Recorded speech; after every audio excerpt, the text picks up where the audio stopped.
Hai Ener Friends, selamat datang di Enerka, platform edukasi energi berbasis teknologi pertama di Indonesia. Bersama-sama, kita meningkatkan kompetensi anak bangsa dalam rangka mendukung perkembangan proyek energi di Indonesia. Menyediakan wahana edukasi kepada semua bagian dari industri, mulai dari mahasiswa, fresh graduate, hingga profesional. Penasaran dengan dunia industri energi dan perkembangannya? Yuk, simak program-program dari kami. Gali ilmu praktisi bersama Enerclass. Enerclass merupakan platform digital yang berisi kursus online dengan fokus pada topik energi yang diisi langsung oleh praktisi energi di Indonesia. Di Enerclass, kalian akan mendapatkan video materi, e-book untuk mendukung proses belajar, kuis di setiap bab, dan final test di akhir kursus. Dan tentu saja, kalian juga akan mendapatkan sertifikat setelah menyelesaikan kursus. Enerclass memudahkan kita karena bahan belajar dapat diakses di mana saja dan kapan saja. Berkolaborasi dalam inovasi bersama Enerclub. Enerclub merupakan program yang bertujuan sebagai media kolaborasi dalam riset untuk semua kalangan, baik itu praktisi, fresh graduate, maupun mahasiswa. Enerclub merupakan wadah yang cocok untuk kalian yang hobi menulis atau yang sedang ingin membuat karya tulis. Tidak sampai di situ saja, riset yang dilakukan akan dikembangkan menjadi paper atau karya tulis yang nantinya akan dipublish di konferensi atau workshop nasional maupun internasional. Mari lihat jendela dunia energi bersama Enershow. Enershow merupakan suatu rangkaian acara webinar yang sudah terafiliasi langsung oleh praktisi-praktisi energi di Indonesia. Dengan berkolaborasi dengan organisasi-organisasi kemahasiswaan, Enerka siap menyediakan webinar dengan topik yang diinginkan beserta praktisinya tanpa harus melalui proses birokrasi yang bertele-tele, alias cepat dan mudah.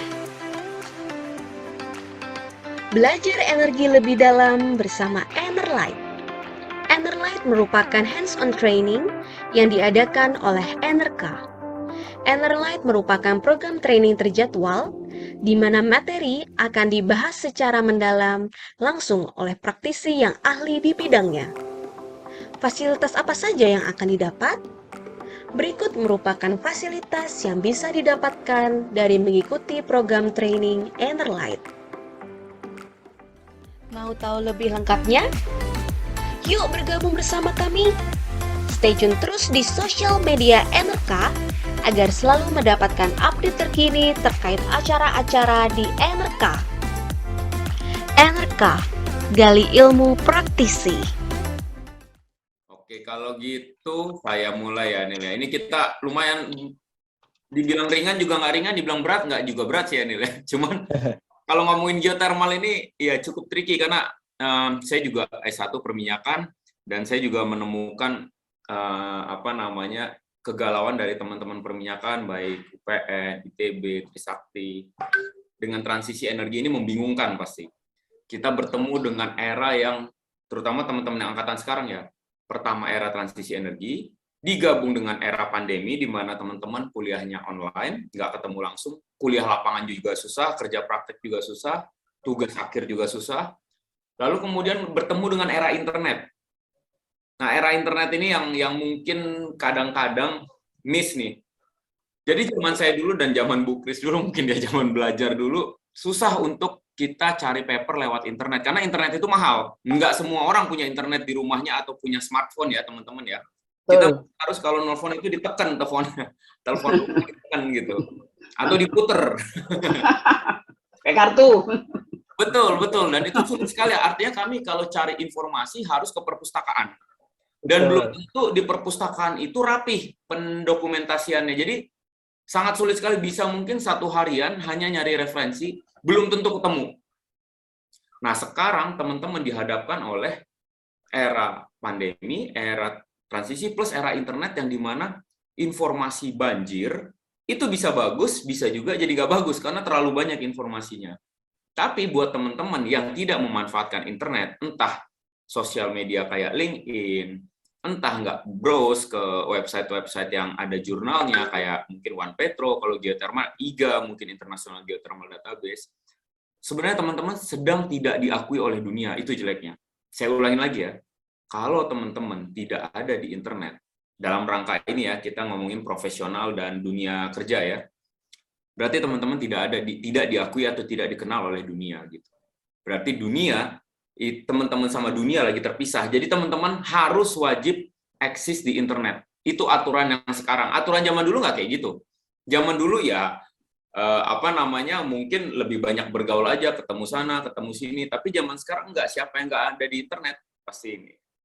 Nah, untuk ngetes teman-teman panitia boleh ada satu mungkin yang ngobrol, kenapa tiba-tiba ngundang saya atau Bang Daniel gitu? Awalnya dari mana taunya? Ada yang bisa jawab mungkin dari chat, diketik juga. Monggo Mas David. Yeah. Gimana Mas David? Saya izin masuk ya, Mas. Kemarin itu dari kami kan awalnya emang sudah mematokkan siapa yang bakal kami jadiin pembicara dengan tema yang telah kami tentuin. Udah jauh-jauh hari. Itu saran dari beberapa teman kami, salah satunya juga saran dari teman saya Raffi Aditya Gasani untuk mengundang Mas Dorman Purba dan juga Mas Daniel. Dengan Mas Daniel ini kan kemarin juga sudah pernah jadi pembicara di salah satu event API juga.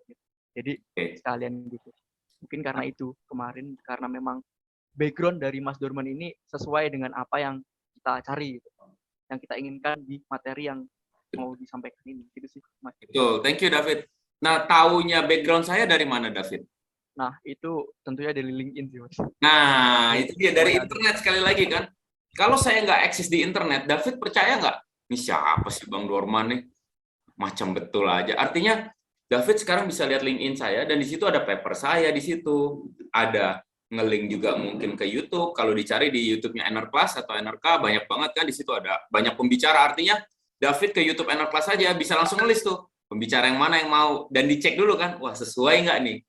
Itu era internet, teman-teman sekalian. Dan itu, siapapun sekarang yang tidak menggunakan keuntungan dengan adanya internet, ya udah, cari kerja akan lebih sulit ya kok jadi sulit, lebih sulit. Lalu kemudian apply kerja juga lebih sulit, karena apply kerja teman-teman, ini juga saya harus kasih tahu, itu jarang sekali, bukan ini ya, artinya proses yang benar-benar pure 100% 100% benar-benar rapi. Dan ini seringkali yang bermain adalah siapa kenal siapa. Ini kenyataan dunia. Jadi teman-teman yang tidak punya kenalan, nggak membangun networking, kenalan dengan dunia industri dari zaman mahasiswa, itu pasti akan tertinggal dibanding teman-temannya yang punya lebih banyak teman praktisi di dunia industri geothermal ya, untuk kasus ini ya. Gitu. Itu juga berlaku untuk perminyakan. Gitu. Semakin banyak teman dan dibangun hubungannya dengan baik ya, itu chance teman-teman untuk cari kerja lebih gede. Gitu. Pekerjaan pertama saya setelah LAPI ITB, saya sempat kerja LAPI ITB setelah kuliah, lalu masuk Chevron, itu bisa dibilang jalurnya, walaupun jalur resmi ya, maksudnya ada recruiting, wawancara, segala macam, tapi rekomendasi dari senior-senior saya yang ada di Chevron, itu menentukan. Begitu tidak ada yang rekomendasi, ya semua lulusan ini kan bagus-bagus nih, IPK-nya bagus-bagus, mungkin juga aktif di organisasi, API, SPI, IATMI, apapun itu. Tapi kalau nggak ada rekomendasi dari atas juga akan sulit. Nah ini, sorry jadi lama pembukanya, ini buat ngasih konteks ke teman-teman bahwa webinar kali ini itu ada di YouTube, sudah ada kalau mau yang versi lebih lengkapnya lagi. Jadi hari ini kita akan untuk pancingan aja slide-nya. Oke? Kita mulai kali Bang Daniel ya, ke slide pertama. Nah, ini kurang lebih yang akan kita bicarakan. Kita bawa santai aja. Kenapa geothermal, lalu geothermal energi secara singkat, lalu karir di geothermal. Dan saya yakin nanti teman-teman akan banyak pertanyaan dan harus banyak pertanyaan. Kalau enggak, kita sayang gitu. Mendingan nonton YouTube aja kalau nggak ada pertanyaan ya. Karena justru sesi live gini yang bisa kita nanya. Nah, ini dia. Ikan hiu makan onigiri. Cakep gitu ya. Biasanya nih, karena bukan anak Jakarta nih. Kalau anak Jakarta, orang Betawi masih bilang cakep gitu. Iya. Karena dari Jogja apa boleh buat, nggak harus pakai bahasa Jawa lain kali gitu. Nggak apa-apa nih, lewat aja nih. Lewat aja ya. Karena udah panjang. Jadi teman-teman sekalian, ini selalu kita bunyikan bahwa teman-teman harus tahu sejarahnya panas bumi Indonesia, karena konteksnya di Indonesia dan kenapa kok panas bumi jadi big deal gitu. Kalau teman-teman lihat dari slide-nya Bang Daniel ini, tahun 83 kita mulai, andaikan ini 2022 ya, 2021, 2022 kurang, ini mungkin agak ini ya, 2443 ini harus dicek lagi ya, ini mungkin karena ada yang bilang 2100 juga gitu kan, ya Bang Daniel ya. Iya. Jadi ini nanti cek lagi, tapi kurang lebih 2100, 2300 lah kita bilang megawatt ya. Dengan hitung-hitung mungkin ada turbin yang nggak nyala ya Bang Daniel, atau nggak optimal. Nah jadi kita ngomong perjalanan kita dari 83 sampai 2021 atau 2022, ini raportnya kurang lebih ada di sekitar mungkin 50-60 megawatt per tahun penambahannya. Nah tiba-tiba ada ambisi atau cita-cita dari pemerintah kita di 2030 ya Bang Daniel, mau ke 5.800. Berarti tadi dari 2000-an 100 ke 5.800 misalkan ya kita bilang, itu butuh kurang lebih ya 3.000-an lebih, 3.000 di atas 3.500 megawatt. Kalau kita convert, ini udah nggak dibagi 8 tahun lagi, kalau sekarang udah akhir 2022, berarti dibagi 7 tahun lagi. Kita butuh mungkin 400-an megawatt per tahun, atau 300-an lah kalau kita mau yang rendahnya. 300 megawatt per tahun. Nah, ngejar 300 megawatt per tahun, walaupun nggak harus per tahun ya, tapi artinya ngejar 3.000 megawatt dalam 7 tahun, 8 tahun, itu sesuatu yang menurut saya kita harus melakukan sesuatu yang berbeda ya, karena raport kita nggak secepat itu. Raport kita biasanya 60 megaan doang per tahun, 50, 60. Tiba-tiba disuruh 300, 400, lompatnya luar biasa gitu. Dari baby step tiba-tiba disuruh jadi pelari kayak Usain Bolt ya. Masih Usain Bolt nggak sih pelari tercepatnya? Sprinter masih. Sprinter masih ya, Usain Bolt. Yeah. Itu buat teman-teman dapat konteks bahwa kita tiba-tiba jadi luar biasa harus kencang. Nah pertanyaannya, ini Bang Daniel udah taruh nih, cukup nggak SDM-nya, sumber daya manusianya? Ada nggak orangnya?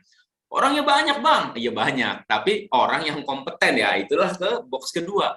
Kompetensinya cukup nggak? Karena kalau iya, cuman jumlah orang, berarti kita semua nggak usah kuliah, nggak usah belajar, nggak usah training, kita duduk kayak di rumah, toh cuman jumlahnya aja yang penting.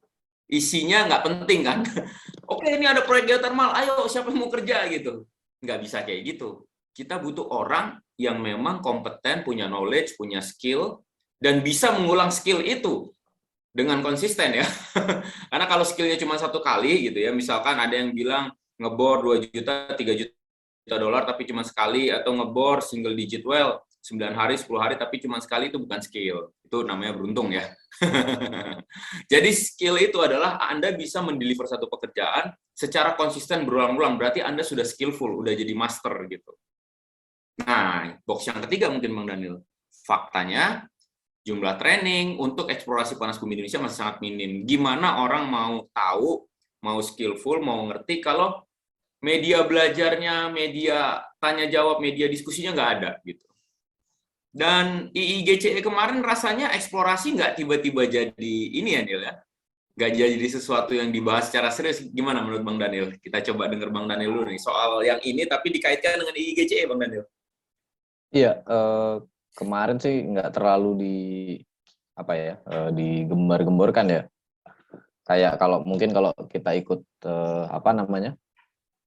IPA gitu atau forum-forum dari Migas, jelas kan untuk mencapai target 1 juta barrel oil per day, intinya yang harus digalakkan adalah eksplorasinya nih untuk menemukan cadangan-cadangan baru gitu. Nah ini pun juga nanti akan kita bahas di slide berikutnya sih. Intinya kan nggak mungkin peningkatan produksi ini dari lapangan existing semua. Jadi mungkin nanti akan banyak ke eksplorasi harusnya ya. Nanti kita coba lihat persebaran persebaran lapangan panas bumi di Indonesia kayak gimana terhadap statusnya. Apakah eksplorasi atau udah di develop, greenfield atau brownfield gitu-gitu. Itu paling Bang Nurman. Betul. Thank you banget, Mil. Jadi memang menarik ya, artinya jangan-jangan cuma kita doang nih yang agak-agak gembar-gembor soal eksplorasi, ternyata yang lain nggak terlalu peduli gitu. Dan teman-teman juga harus sadar bahwa kita nggak mungkin nyampe ke tahap development bawa power plant kalau eksplorasinya nggak diselesaikan gitu, karena eksplorasi ya memang tahap pertamanya gitu ya.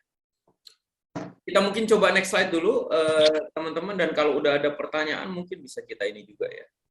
Oke, nah yang jadi masalah adalah kampus dengan segala silabusnya, dengan segala metode belajarnya, mau kampus dimanapun di Indonesia, itu pasti menemui tantangan dalam mensimulasikan keadaan dunia nyata, real world situation, mensimulasikan kehektikan atau kepusingan perencanaan pengeboran atau pengeborannya sendiri itu sulit gitu. Mungkin Bu Kris juga bisa ini ya Bu Kris ya, mensimulasikan kegiatan produksi perminyakan atau apa kegiatan pengeboran itu sulit untuk benar-benar menceritakan secara utuh ke mahasiswa ya Bu Kris ya. Iya, makanya ada tim pakar seperti ini yang sering kali kita undang untuk realnya gimana sih gitu, update-nya gimana, betul kayak gitu. Makanya terima kasih sekali. Sama-sama Bu Kris, dan itu juga ya. Sama-sama Bu Kris, ini benar sekali. Artinya ada tanggung jawab juga dari industri untuk datang ke kampus dan berkomunikasi. Betul sekali. Betul banget. Saling bantu, karena ujungnya yang Bu Kris cetak atau para Bapak Ibu dosen cetak adalah untuk kepentingan industri juga. Betul. Jadi komunikasinya harus erat. Nah, yang kami lihat adalah terkadang yang industri mungkin juga sibuk dengan kepusingan proyeknya, teman-teman di akademis di kampus juga sibuk dengan segala kegiatan belajar mengajarnya. Nah, kadang lupa untuk ngobrol gitu dari dua sisi itu. Dengan kegiatan-kegiatan kayak gini, harapannya pelan-pelan diskusinya mulai nyambung ya Bu Kris ya, betul, siap. Selain itu biasanya kerja praktek, internship itu juga salah satu cara baik untuk teman-teman ngelihat, oh dunia nyata tuh seperti ini, kepusingannya profesional seperti ini. Kuliah lapangan atau field trip, Inaga atau API bisa ngomong ke API pusat atau Inaga pusat, Bapak Ibu minta tolong dong kami diaturkan jalan-jalan ke Star Energy, ke lapangan Salak, Darajat mungkin, atau yang dekat ke Geodipa, ke Patuha di Bandung, di Soreang. Oh, sorry kalau Jogja deketan kemana ya, Nil? Dieng. Lebih dekat ke Dieng, betul. Kami diaturkan dong jalan-jalan ke Dieng gitu. Itu membantu sekali.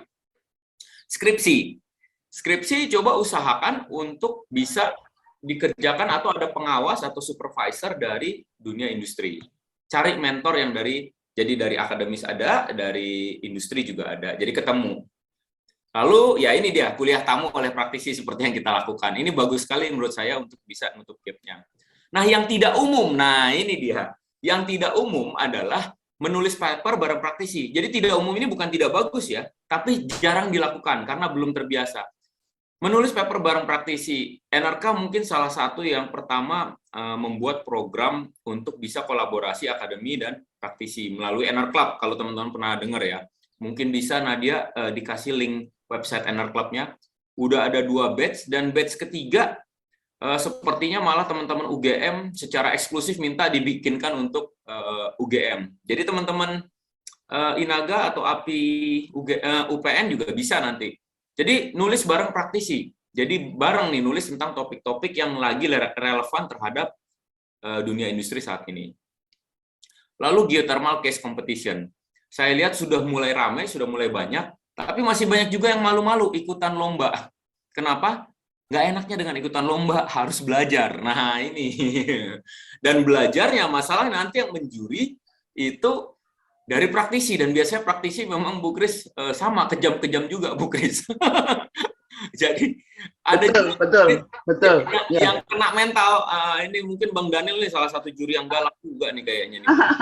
Iya, betul. Beberapa kali kami mengadakan juga itu, dan dari praktisi itu ngundang sampai banyak sekali itu juga gitu. Waktu offline ya. Iya, nah benar diperlakukan seperti di industri, benar. Industri, betul. Dan itu benar Bu Kris, itu bagus sekali karena nanti di industri kita berhubungan dengan nyawa manusia, dengan lingkungan, dengan sosial. Artinya kalau kita terbiasa di kelas dan nggak terbiasa dapat tekanan dari masyarakat, dari pemerintah. Nanti di dunia nyata kita nggak siap, karena kalau yang dimarahin di dalam lomba itu masih lebih enak ya. Saya termasuk yang udah pernah ngerasain dikejar-kejar pakai parang gitu, dan itu nggak enak karena nyawa kita tiba-tiba jadi ancaman. Maksudnya ketika kita kerja di lapangan, entah kita kecelakaan kerja karena peralatan, atau kalau dalam bisa jadi blowout, lalu kita juga mungkin dikejar-kejar masyarakat. Ini hal-hal yang nyata, teman-teman. Nah, kita kan diajarin biasanya yang benar-benar semua masih dalam bentuk Excel, Word, dan di ruangan yang ber-AC, jadi masih tenang. Begitu keluar, tiba-tiba menyeramkan gitu. Nah, itu yang kami mau coba kondisikan. Makanya kadang-kadang juri-juri ini ya agak galak, jadi ya teman-teman siapin mental juga, jangan kena mental, jangan kapok gitu. Gitu. Jadi itu hal yang bagus, ikut lomba geothermal. Lalu kemudian coba cari internship yang panjang, 6 bulan. Kenapa? Internship yang 1 bulan atau 2 bulan itu bagus, tapi kadang-kadang belum selesai pembelajarannya, udah selesai duluan. Jadi nanggung gitu. Kalau teman-teman sempat dan dikasih izin oleh kampus, coba cari internship yang 6 bulan.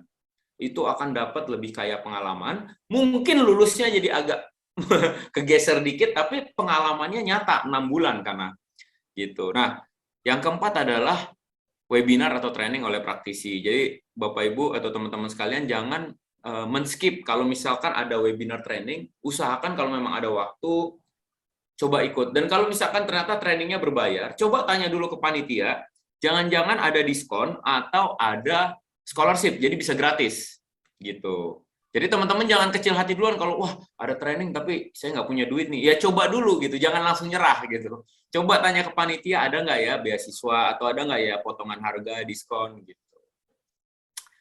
Jadi jelas ini ya, kita mau tutup gap-nya dengan beberapa hal tersebut. Nah, sebenarnya semua yang saya ceritakan tadi, ujung-ujungnya teman-teman cuma mau dapetin 3 skill utama untuk bisa bertahan hidup di dunia nyata.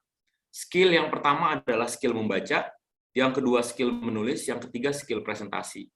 Nah, kalau 3 skill ini terasa, nanti akhirnya akan kebentuk critical thinking. Dan critical thinking itu penting sehingga teman-teman ngerti ketika berhadapan dengan berbagai masalah di dunia nyata, teman-teman tahu cara menghadapinya. Karena masalah dunia nyata itu bervariasi dan kadang kalau teman-teman ngapalin cuma satu cara, susah. Jadi teman-teman harus punya critical thinking, bisa ngadapin berbagai banyak variasi dari masalah. Dan cuma 3 skill itu aja sebenarnya teman-teman harus punya, membaca, menulis, presentasi. Nah ini saya banyak teman-teman datang ke saya, Bang Nurman kalau itu sih reading, writing, presentasi saya udah bisa, yakin bener udah bisa gitu. Jangan-jangan kamu yang merasa udah bisa. Pas dites ternyata waduh berantakan. Teman-teman benar-benar membaca untuk mencari informasi yang penting, yang relevan. Ketika menulis, teman-teman menulis informasi yang penting dan relevan sehingga membantu pembacanya nanti. Presentasi itu ketika teman-teman mencoba meyakinkan dengan cara verbal. Nah, 3 itu, walaupun teman-teman ngerasa bisa, coba cek lagi, benar nggak bisa. Karena parameter ujungnya adalah kita paham, pendengar kita juga paham. Dan akhirnya masalahnya yang lagi kita hadapin, harusnya mendekati, lama-lama mendekati bisa selesai. Walaupun nanti muncul masalah baru mungkin ya gitu. Moga-moga ini dipahami teman-teman sekalian, ini penting sekali. Mungkin cuman slide ini aja yang teman-teman harus apalin. Skill membaca, skill menulis, skill presentasi, dan itu tidak pernah akan didapatkan dalam 1 malam. Percayalah, saya dan Bang Daniel pun sampai sekarang itu masih mati-matian mengasah 3 skill ini. Makanya kami nulis paper terus, presentasi seperti ini, baca, presentasi, nulis, baca, presentasi, nulis. Itu udah kayak makanan sehari-hari ya Bang Daniel ya? Ya, coba Bang Daniel, kira-kira bisa nggak nih 1 malam Bang Daniel mungkin bisa share pengalaman yang Bang Daniel rasakan ketika bekerja bersama tim anak muda mengenai 3 skill ini? Silakan Bang. Iya jelas nggak mungkin ya, ini memang sesuatu yang dilatih sebenarnya, makin terbiasa makin mudah gitu. Jadi kalau di awal kita nggak bisa langsung kayak hafalan, oh mau ujian terus ngapalin gitu, nggak bisa, memang sesuatu yang diulang-ulang sebenarnya. Betul. Dan di awal ketika kita mulai ngasah skill ini kerasa ya Bang Daniel bahwa itu memang sulit ya. Sulit, betul. Betul. Dan banyak yang berhenti setelah sulit. Iya. Abang Daniel ngerasain ketika nulis atau presentasi lah, ternyata nggak sesuai dengan yang kita harapkan dalam pikiran Bang Daniel. Sering. Jadi Sering. Sama, saya juga sering. Kok kayaknya sempat udah dilatih gini, pas presentasi kok, aduh kurang maksimal gitu. Kerasa nggak Bang Daniel? Kerasa. Nah itu dia. Tapi apakah Bang Daniel berhenti setelah itu, setelah trauma dengan ini gitu? Janganlah. Nah, jangan sampai. Iya. Pernah dibantai juga nggak Bang Daniel di dunia kerja dimarahin sama bos gitu?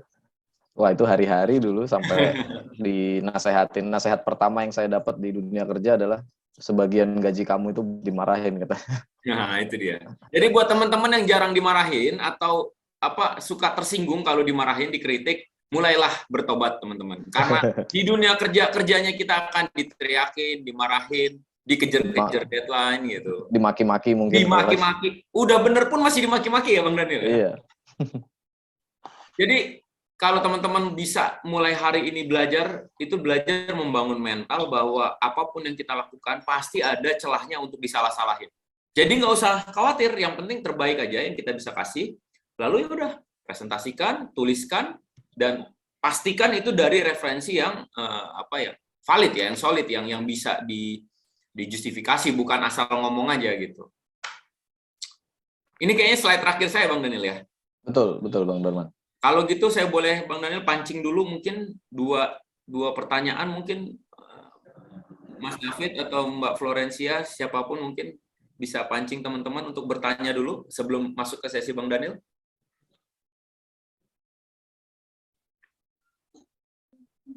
Mungkin untuk teman-teman yang mempunyai pertanyaan, boleh bertanya dengan menggunakan fitur raise hand atau menuliskan pertanyaannya pada kolom chat meeting. Silakan, apapun tentang karir, tentang geothermal, sebelum ke slide-nya Bang Daniel tentang geothermal.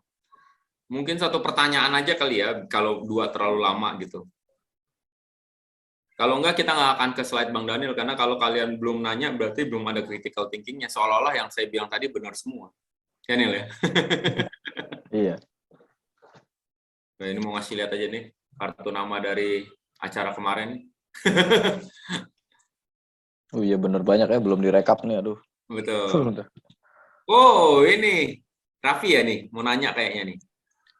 Ya baik, sebelumnya Assalamualaikum warahmatullahi wabarakatuh. Selamat pagi Mas Dorman, Mas Daniel, dan juga teman-teman semua. Perkenalkan, nama saya Raffi, selaku Vice President juga nih, kebetulan saya dari APSM Blueprint Veteran Yogyakarta. Suatu kehormatan juga bisa bertemu sama Bang Dorman lagi, karena sebelumnya juga nggak pernah ketemu sebenarnya, cuman nggak pernah in person ya Mas ya, selalu Iya belum pernah ya. Iya, kita belum pernah ketemu. Kita sering ketemu juga sebenarnya di Zoom. Iya betul. Sering koneksi juga di LinkedIn. Ini aja sih Mas, pertanyaan saya sih, kan kalau saya lihat sekarang itu kebanyakan dari kita ya mahasiswa, terutama yang di ruang lingkup energi, itu sekarang sedang gencar-gencarnya itu mencari referensi tentang geothermal. Nah, tapi salah satu hal yang saya lihat di sini itu adalah orang-orang yang khususnya background-nya itu di geothermal sekarang itu pengen banget gencar-gencar mencari ilmu tentang geothermal untuk ke luar negeri, karena salah satu hal yang saya lihat cukup kurang di Indonesia ya, bukannya saya bilang Indonesia itu ilmu geothermal kurang atau apa, cuman kalau saya lihat itu kan kalau kita belajar geothermal itu kebanyakan yang ahli itu dari luar negeri. Ambil contoh misalnya dari orang-orang University of Auckland semisalnya, atau misalnya juga dari Iceland gitu ya. Yang notabene-nya itu sangat ahli di bidang geothermal. Nah, mungkin dari pandangan Mas Dorman sama Mas Daniel itu bagaimana sih kita nih sebagai penerus bangsa Indonesia terutama ya, itu kita juga bisa mendapatkan daya saing yang kuat gitu sama orang-orang yang sekiranya memang udah bersekolah di sana atau misalnya memang ahli di bidangnya itu. Karena dari saya pribadi juga sangat tertarik gitu Mas, bisa berkarir ke Auckland misalnya, atau mungkin ke Selandia Baru apabila misalnya ada kesempatan. Mungkin seperti itu sih pertanyaan saya. Ini luar biasa sekali nih Raffi ya, Nil ya. Ini pertanyaan $1 juta atau nih Nil. Ini bagus sekali pertanyaannya nih. Bagus sekali dan menurut saya sangat relevan sekali terhadap apa yang lagi kami perjuangkan saat ini. Nah, cuman lebih enak kayaknya Bang Daniel yang cerita, karena Bang Daniel yang punya interaksi dengan bapak-bapak dan ibu-ibu dari luar negeri terkait pertanyaan Raffi tadi. Cukup menarik ini, Nil. Bagus sekali pertanyaan menurut gue nih. Silakan, Nil. Betul, iya. Thank you, Raffi. Sebenarnya kalau menurut saya pertama ini semua kan hanya sarana ya, Raffi ya.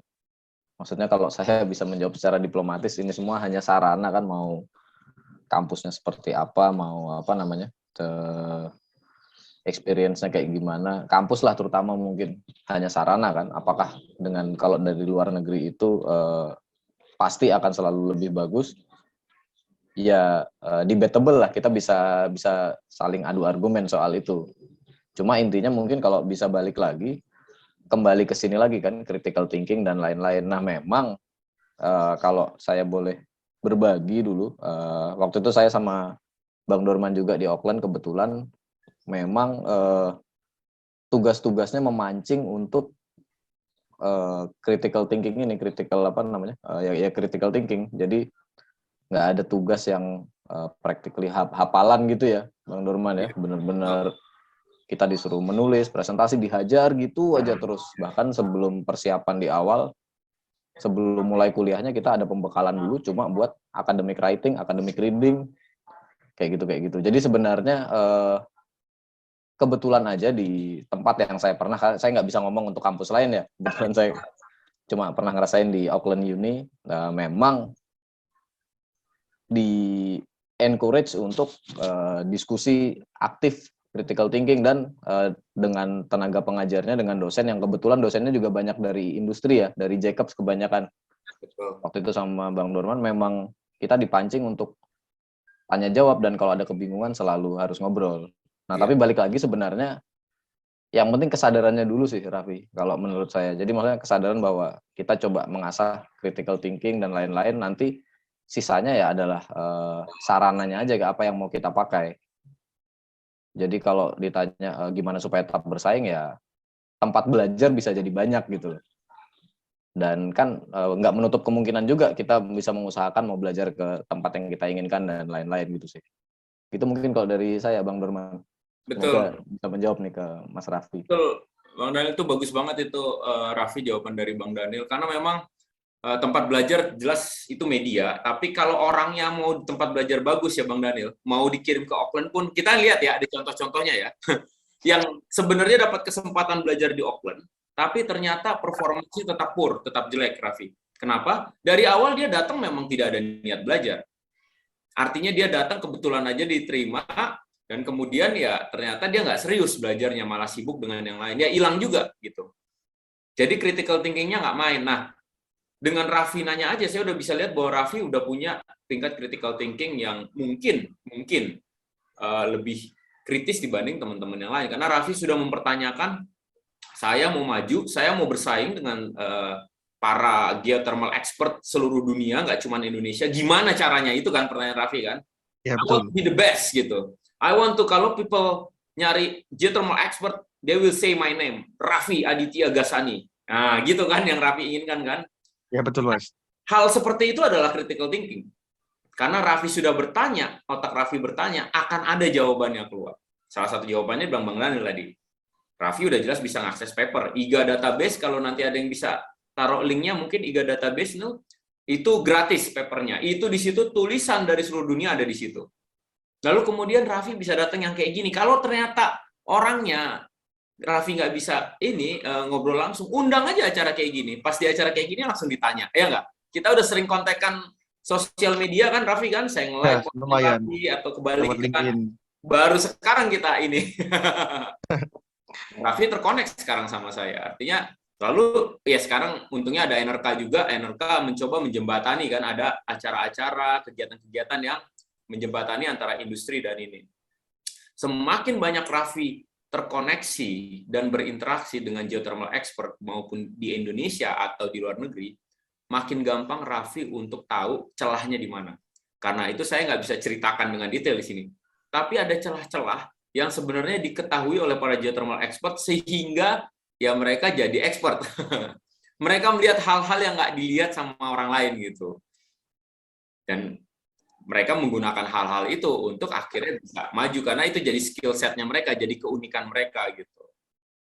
Bang Daniel punya expertise sendiri, saya punya expertise sendiri, expert-expert yang lain punya expertise sendiri, tapi mereka jelas mendapatkan itu nggak tiba-tiba simsalabim.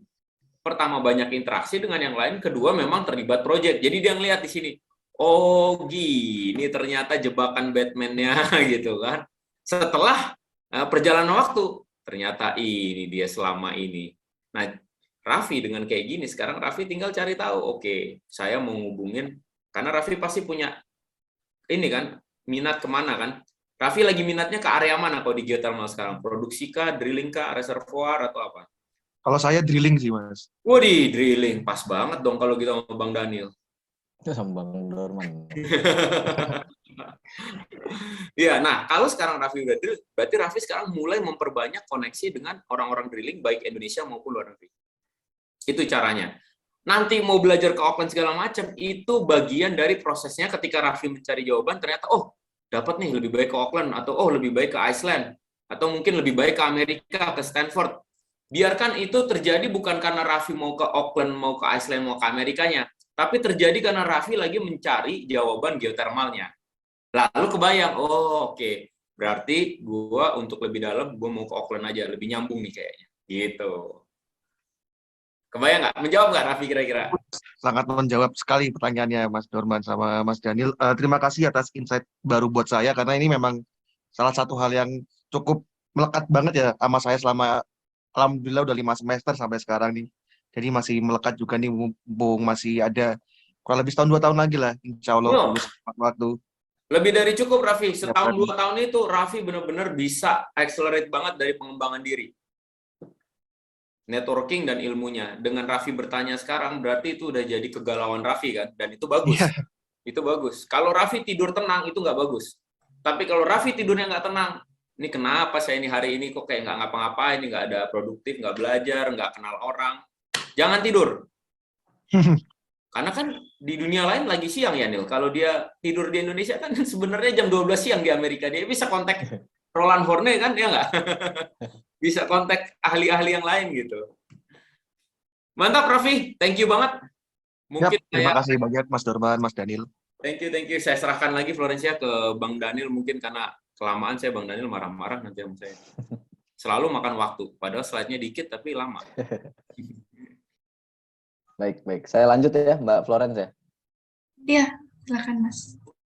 Iya, oke. Sebenarnya ini tadi udah dikenalin, cuma karena tadi ceritanya Bang Dorman untuk bagian why-nya, kenapa sih kita ada di sini gitu. Jadi apa namanya?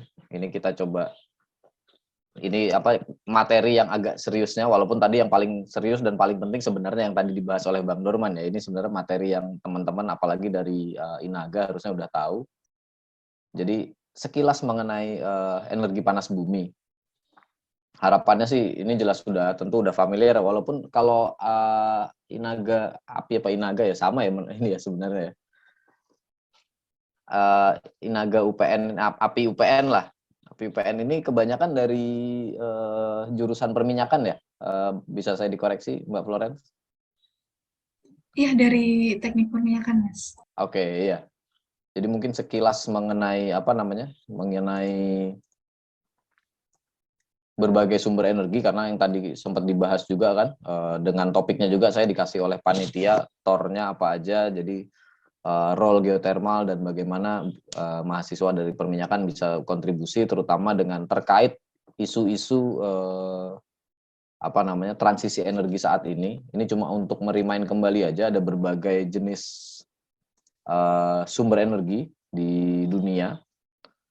Kita mungkin kalau mau kita bagi, kita bikin dikotomi gitu kan, kita coba bagi, walaupun beberapa bisa jadi debatable, kita bisa bagi menjadi yang terbarukan versus yang tidak terbarukan sebenarnya, non renewable atau renewable. Jadi ini klasifikasinya juga agak-agak arbitrary sebenarnya. Nuklir ini kita bisa debat ini terbarukan atau tidak, cuma itu nanti kita bisa bahas. Kalau yang tidak terbarukan umumnya kita kenal kayak fossil fuel, batu bara, gas alam, minyak bumi gitu kan. Kemudian untuk yang terbarukan ada hydro, solar, angin, biomasa, geothermal, dan juga tidal, ocean energy ya, tidal, pasang surutnya air. Nah, di sini karena kita topiknya juga geothermal, kita akan bahas sedikit nih sekilas mengenai energi panas bumi, yang mana ini cukup menarik karena at least sejauh ini kalau kita ngomongin mungkin dari teman-teman perminyakan tidak terlalu familiar dengan istilah capacity factor ya, cuma saya coba remind kembali aja. Jadi kalau kita ngomongin pembangkit untuk listrik, walaupun energi banyak ya, kalau nanti teman-teman lihat di IEA atau Energy Outlook-nya Indonesia, energi itu nggak hanya listrik, tapi energi juga ya apapun.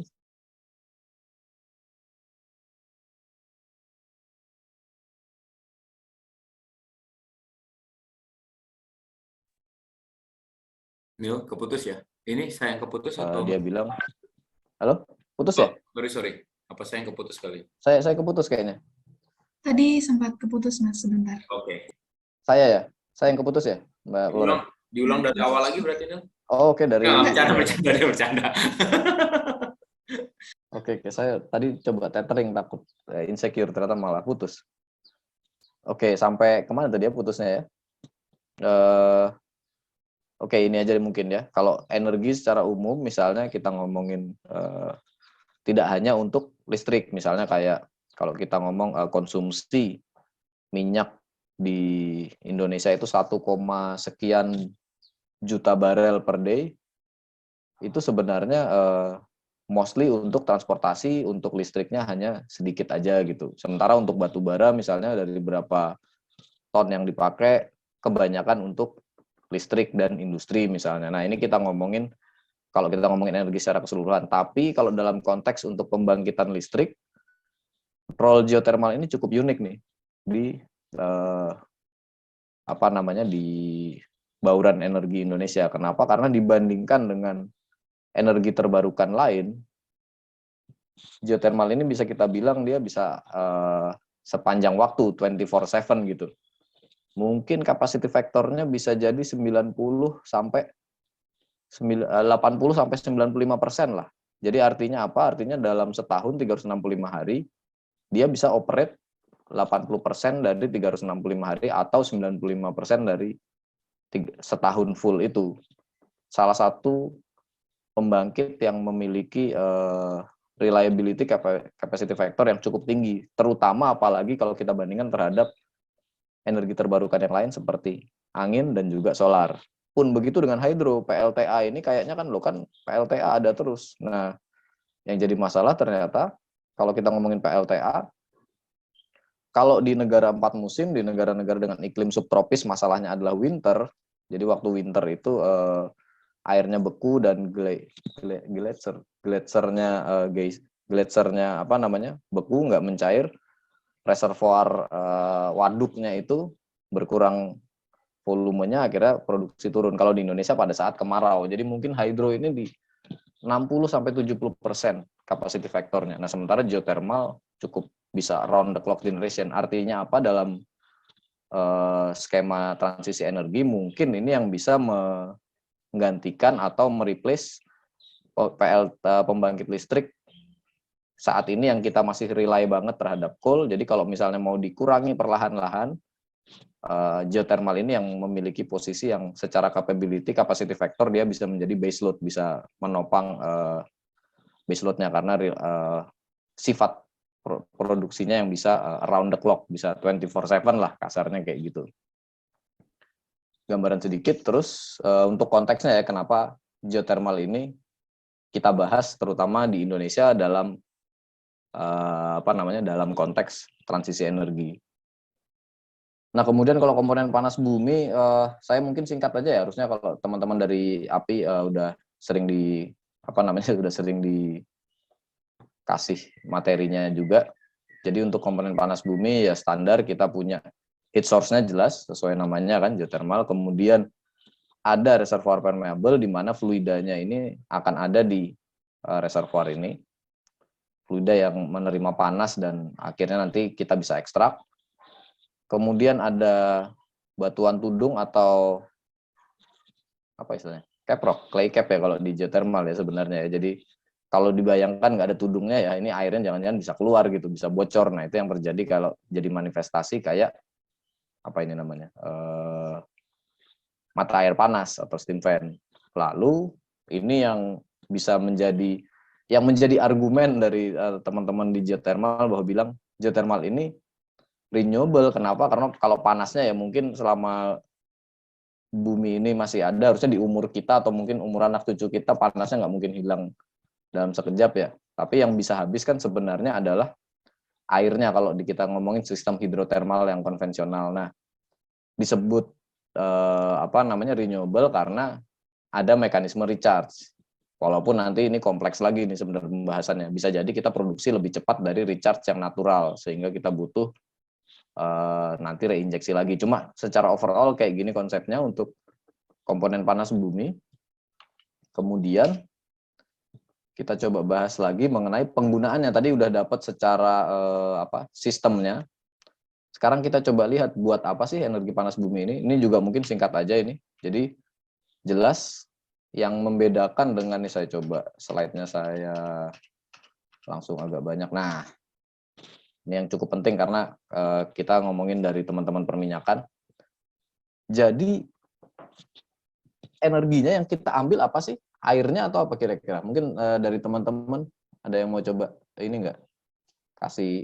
Coba menjelaskan 4 poin ini. Kan daripada saya ngomong sendiri, kita coba discuss aja nih. Karena ini agak fundamental nih terhadap pemanfaatannya. Jadi sebenarnya dibandingkan dengan migas, bedanya apa sih? Mungkin Mbak Floren, kalau ada teman-teman yang mau coba bantu menjawab kan?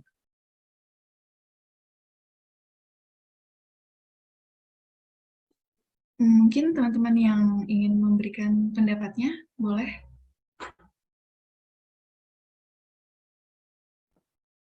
Atau dari Mbak Floren mungkin. Gimana Mbak Floren? Salah juga nggak apa-apa ya, namanya belajar ya. Iya. Kalau benar terus jadi ngajar ya. Ngajar aja masih ada salahnya kita kadang-kadang ya. Iya. Ayo teman-teman dimanfaatkan kesempatannya. Coba aja. Mungkin kalau mencoba ya Mas, di migas itu kan yang diperhatikan itu adalah tekanannya, pressure-nya. Kalau di panas bumi ini heat-nya, temperaturnya. Kayak gitu. Nah, kalau ini Mbak Floren, kalau kita ngomongin energinya, kalau di migas itu energinya terkandung di apa sih? Dan kalau di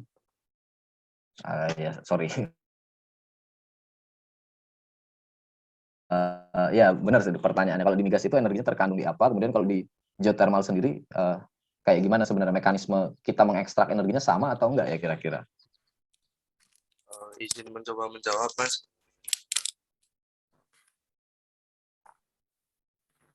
Gimana? Atau ada yang mau bantu Mbak Floren? Izin mencoba menjawab, Mas. Silakan. Baik, mohon maaf sebelumnya belum bisa on cam karena kendala sinyal. Mungkin kalau di geothermal itu yang kita ekstrak itu uapnya. Jadi awalnya air panas itu kita produksikan ke permukaan, terus di scrubber itu kita pisahkan antara air dan uap panas, kemudian uap panasnya itu yang dialirkan ke generator gitu, Mas. Kalau di minyak kan hidrokarbonnya yang kita produksikan.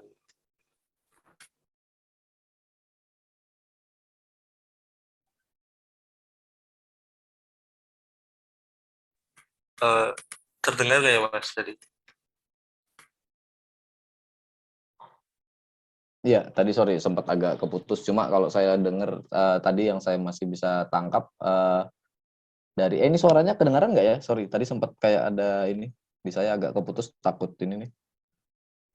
Sekarang udah masih putus-putus. Cukup jelas ya? Masih cukup jelas, Mas Ilyas atau Mbak Florence? Iya, jelas Mas. Jelas Mas. Iya, saya coba stop video ya. Takutnya ini nih. Halo. Iya Mas, sudah terdengar. Oh, oke, baik. Iya. Sorry. Ya, jadi mungkin makasih tadi Mbak Florence dan Mas Ilyas ya tadi ya yang menjawab ya. Coba menjawab. Iya Mas. Iya. Iya. Nah, jadi mungkin kalau saya bisa summary-kan sedikit, sebenarnya kalau kita ngomongin di minyak atau gas dan batu bara juga, energinya itu kan terkandung di ikatan kimianya kan. Di ikatan kimia dari fluida ataupun mineral, batu bara itu bukan mineral, sorry. Di fluidanya lah mungkin kalau kita ngomong di gas atau di minyak gitu. Di ikatan kimianya, artinya apa? Artinya minyak dan gasnya itulah yang berharga. Betul kan? Kita sepakat kan? Makanya harga minyak berapa barel, berapa dolar per barel. Kalau gas berapa dolar per kubik feet gitu kan? Per volume. Nah, di geothermal bedanya adalah energinya itu nggak di dalam steamnya. Sorry, bukan di steamnya H2O kan? Steam ini kan berarti H2O aja tergantung fasanya. Air ini hanya media penghantar panas. Jadi panasnya ini ditransportkan secara konveksi jadinya ya dibawa oleh air ke atas. Begitu steam ini kehilangan temperatur, kita diamkan jadi air, nggak ada harganya. Siapa yang mau beli gitu? Sampai sini dulu kebayang nggak, Mbak Florence, Mas Ilyas? Kebayang, Mas. Iya. Kebayang ya? Itu bedanya tuh. Artinya apa? Artinya kita nggak bisa simpan. Dan udah harus langsung dimanfaatkan untuk membangkitkan listrik. Karena kalau minyak atau gas selama kita bisa simpannya, dijual bisa karena apa? Energinya terkandung di dalam ikatan kimianya.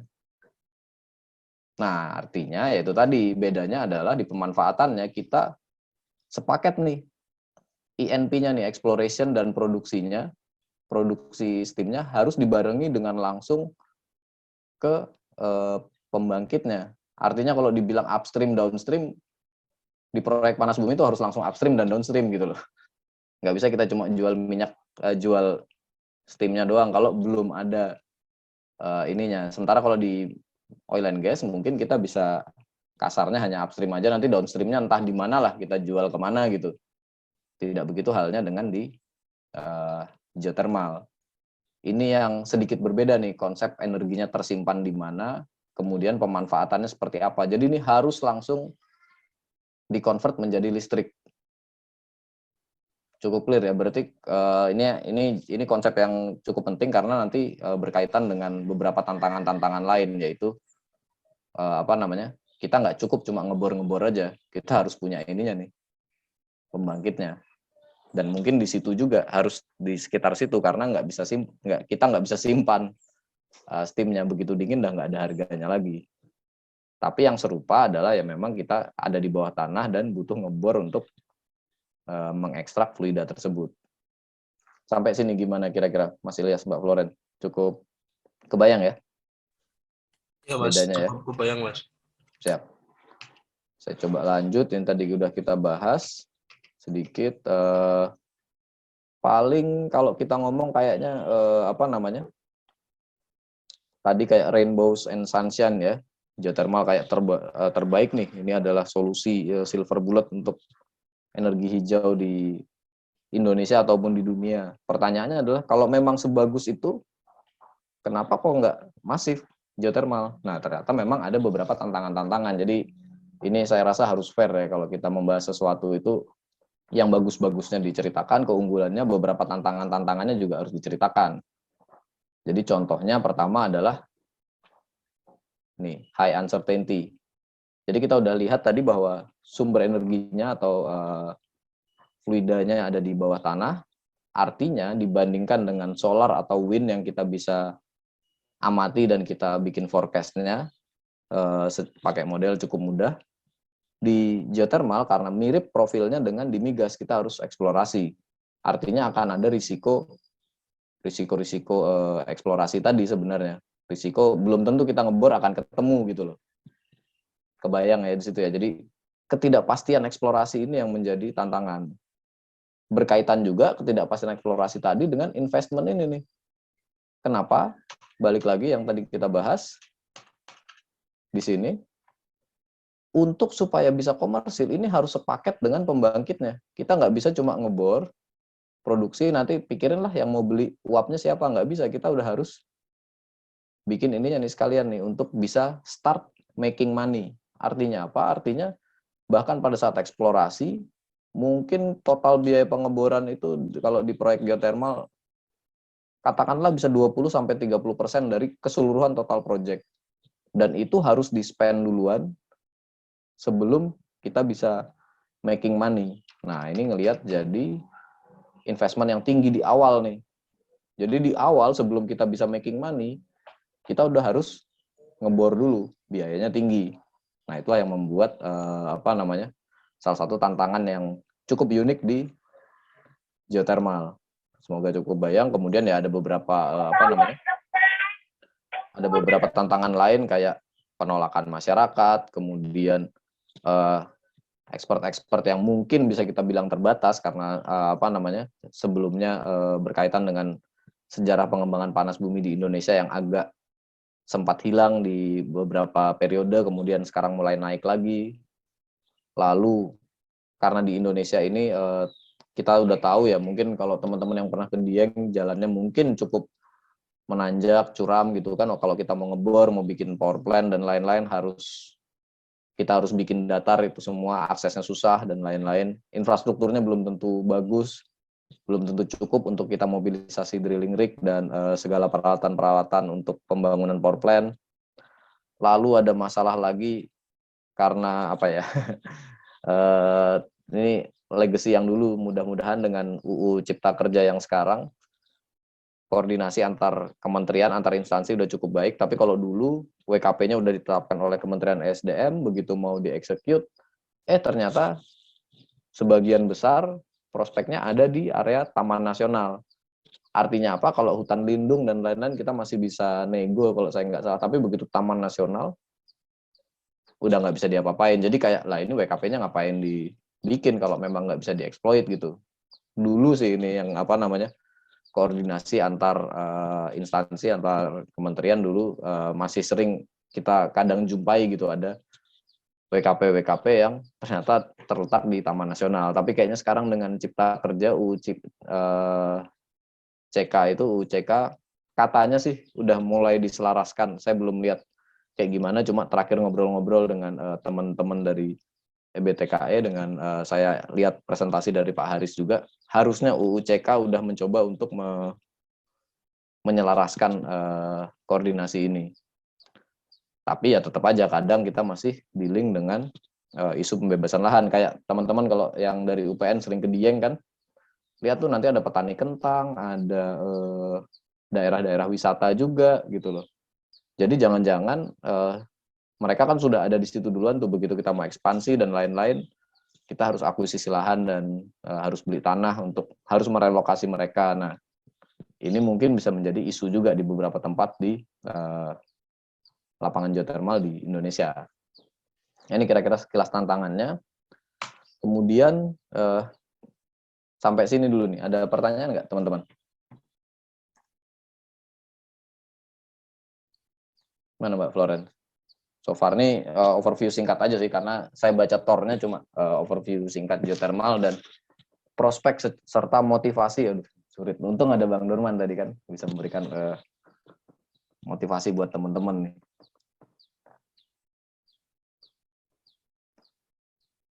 Baik, Gimana? untuk teman-teman boleh jika untuk penyampaian materinya sebelumnya ada yang dipertanyakan, boleh mengaktifkan fitur raise hand atau memberikan pertanyaan di kolom chat.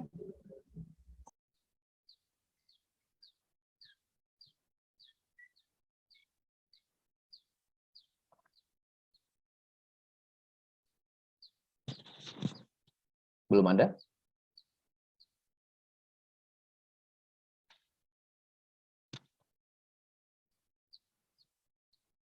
Kalau belum ada mungkin saya lanjut dulu kali ya Mbak Florence ya. Nanti mungkin habis ini saya mau coba panggil Mas Al nih, soalnya buat bisa sharing-sharing pengalaman, karena di tornya kalau nggak salah overview mengenai panas bumi seperti apa, kemudian prospek kedepannya dalam konteks transisi energi Indonesia, lalu ajang networking dan lain-lain. Nanti saya coba minta tolong Mas Al buat show apa aja sih yang Mas Al udah lakukan untuk networking, nanti mungkin bisa dibantu oleh Mas Al. Nah, kita bahas sedikit mengenai karir di geothermal energy, tapi ini agak-agak overview aja ya, maksudnya jalan nasibnya orang bisa beda-beda ya. At least, tapi kita coba lihat nih, apa sih yang membuat untuk dalam konteksnya teman-teman perminyakan, apakah benar nih industri ini akan sedikit akan meningkat atau justru akan mati nih, akan menjadi obsolete gitu. Kita coba lihat sedikit. Ini saya kutip dari Indonesia Energy Outlook dan juga dari PowerPoint-nya presentasi Pak Haris, Direktur EBTKE, dan Pak Dadan, Direktur Panas Bumi, dan Pak Dadan, Dirjen EBTKE, mengenai target net zero emission Indonesia nih. Jadi intinya adalah ini untuk bauran pembangkitan di Indonesia pada tahun 2020, separuhnya masih kita oleh coal, oleh batu bara, PLTU, 28,6%, sepertiga mungkin up to hampir sepertiga masih gas, dan sisanya. Nah, kalau kita lihat di sini sebenarnya minyak sih nggak banyak buat nggak banyak buat pembangkitan ya, diesel, dan ini mostly ada di pulau-pulau terpencil. Kita masih didominasi oleh coal dan gas. Dan geothermal sendiri ini ada di 2,9%. Hydro itu di 8,4%. Nah, ini tapi menarik nih teman-teman. Saya kemarin ngobrol dengan ada teman di EBTKE. Kalau kita lihat nih, kapasitas terpasangnya, mungkin kalau ini kita bulatkan jadi 3%, ini jadi 8,5%, 2 kali lipat. Hydro itu 2 kali sampai hampir 3 kali lipat ya, kita bisa bilang. Hampir 3 kali lipat kapasitas terpasangnya. Tapi kapasitas terpasang ini kan cuma sebagian dari equation-nya ya. Aslinya adalah kalau kita mau hitung pembangkitan, kita harus hitung berapa sih megawatt hour yang dihasilkan.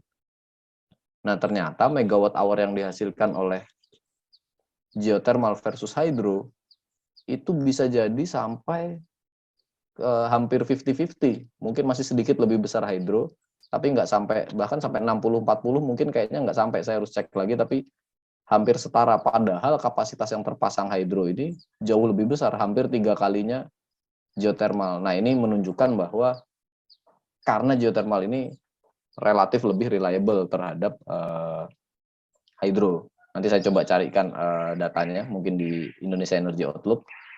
Nah, dari sini, dari transisi energi ini, artinya kita kan memang akan mencoba untuk at least mereplace sebagian dari fossil fuel, terutama yang paling kotor lah, paling kontributor paling gede gitu, misalnya coal. Dan coal ini harus digantikan oleh yang ya bisa base load at least, paling tidak lah. Dan salah satu alternatifnya adalah geothermal. Nah, balik lagi tadi yang disampaikan Bang Dorman, targetnya cukup ambisius. Terlepas bisa kita capai atau enggak, tapi kita coba lihat bahwa artinya akan ada peningkatan nih, akan ada peningkatan mengenai kapasitas panas bumi. Nah, kita coba lihat. Saat ini di 2286 something lah, mungkin sudah ke-update, nanti kita bisa lihat. Cuma yang mau saya highlight adalah terhadap keseluruhan potensi di Indonesia yang katanya ada berapa sekarang? 17-18 gigawatt, dan sampai ke target yang tadi di 5.000-an megawatt, itu mostly kita bisa lihat di sini kebanyakan masih harus dieksplorasi. Nah, artinya apa? Artinya ke depan jelas seperti halnya kalau kita ngikutin simposium IATMI, kalau kita ngikutin topik-topik migas, untuk mengejar 1 juta barel oil per day dibutuhkan eksplorasi terlebih dahulu baru kita bisa produce. Sama halnya dengan di geothermal. Jadi mungkin akan dalam beberapa waktu ke depan akan masif eksplorasi, yang eksplorasinya kalau ada yang berhasil akan dilanjutkan ke development.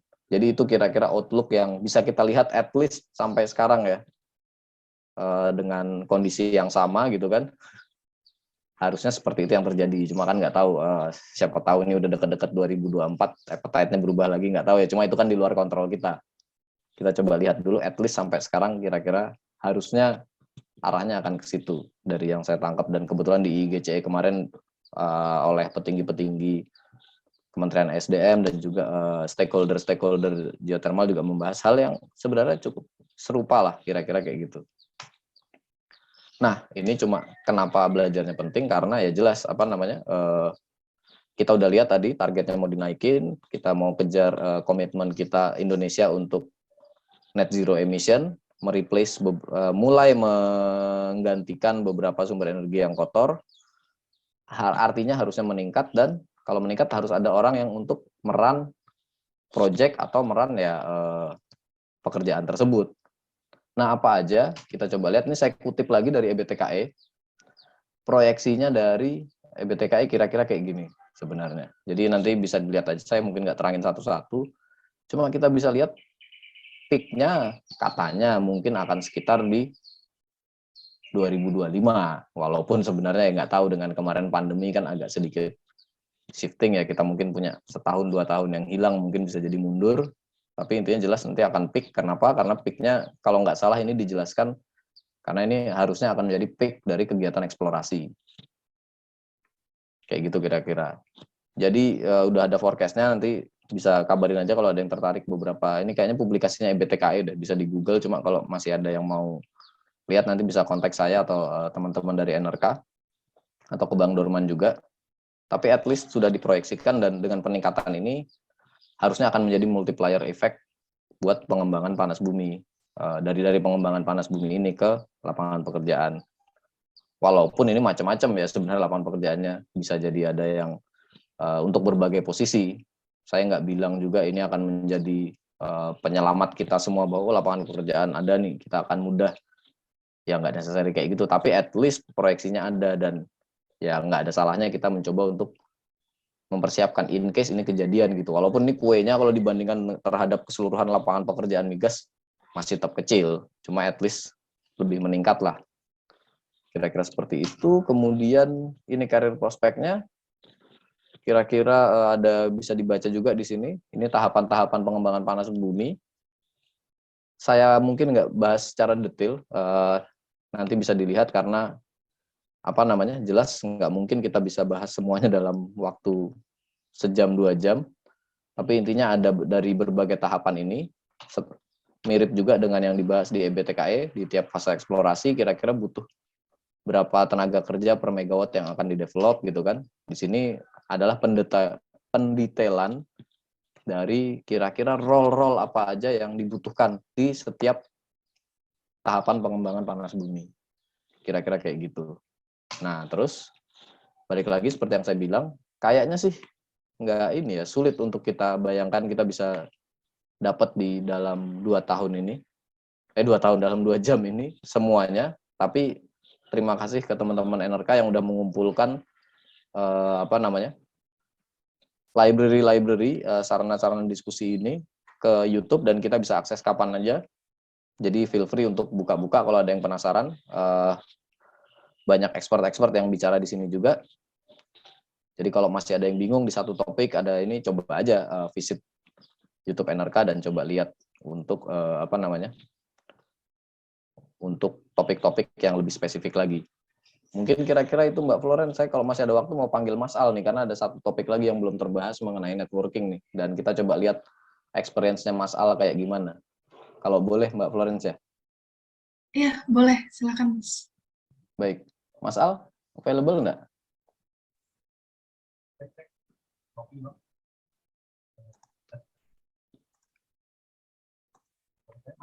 Halo, Al? Nggak kedengeran, Al?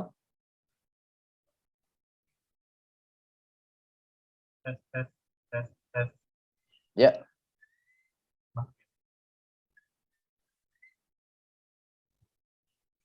Masuk, Al?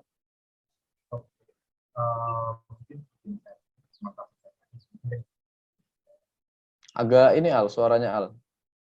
Hilang-hilang. Headsetnya kayaknya agak harus diganti.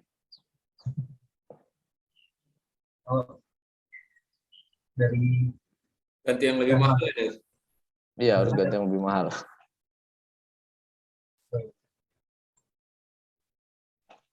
Tuh, dia langsung pergi beli headset baru.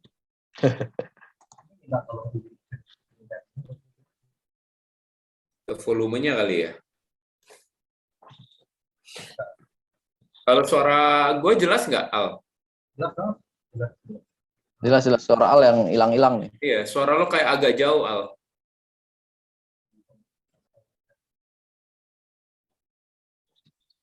Mungkin mic-nya pakai mic laptop aja kali.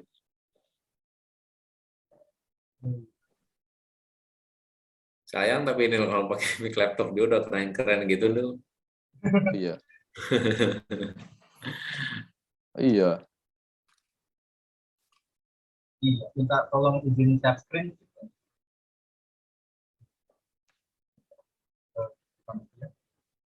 Oh iya. Permission buat share screen ya. Minta tolong teman-teman Bang. panitia.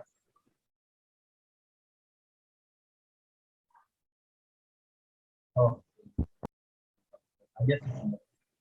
Ini udah kedengeran jelas ya? Udah lumayan tapi hilang-hilang gitu, Al.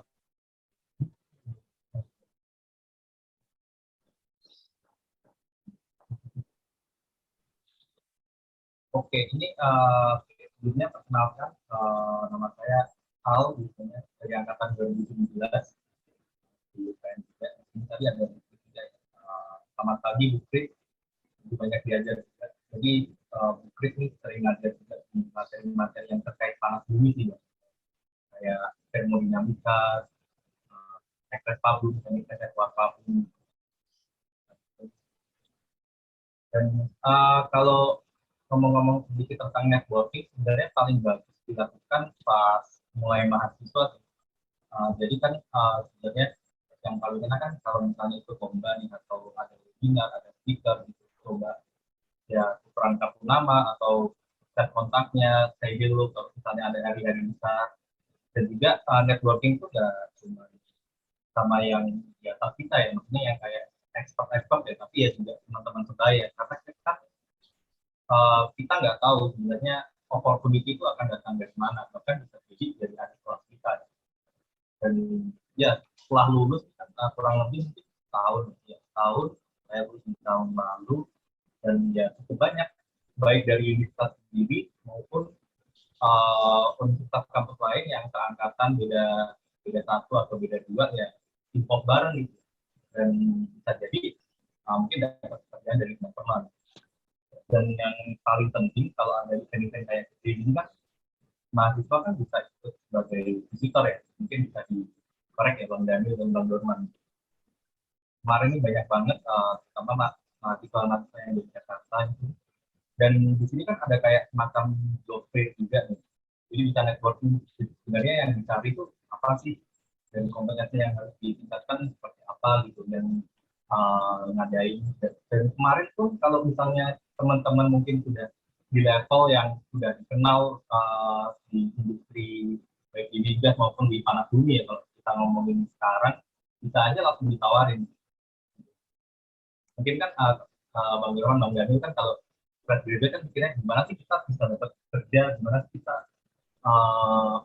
dapat opportunity segera mungkin gitu ya, sebelum lulus gitu. Nah itu salah satunya ya dengan cara networking.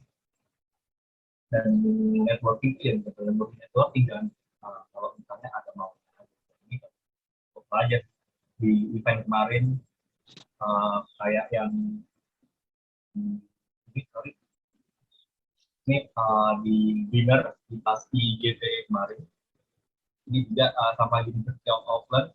Ini ada salah satu dosennya di sana, Pak John O'Sullivan. Jadi ya kayak kita bisa cari kenalan-kenalan lah sebelum misalnya kalau kita mau lanjut S2 atau gimana. Ini saat di project di Metro Event, dan juga ya ini saat di tempat Jogja juga ketemu sama dari JS kepada dan itu aja Bang, networking kita banget buat ya eksistensi kita itu, kalau kita itu ada dan bisa aja akan dapat opportunity tambahan baik dari satu pekerjaan atau dari project, dan juga mungkin bisa kolaborasi dalam riset ya Bang. Itu sih. Mungkin kalau Bang Daniel, Bang Berman ada sesuatu. Ya, thank you Al. Jadi makasih banget nih udah dibantu sharing-sharingnya. Jadi untuk membahas sedikit soal networking, harapannya juga kenapa saya dan Mas Dorman minta tolong Mas Al nih untuk sharing biar kebayang juga sebenarnya networking apa aja sih yang bisa dilakukan terutama oleh mahasiswa untuk bisa gain koneksi, kenalan di industri seperti yang tadi Bang Dorman di awal sampaikan.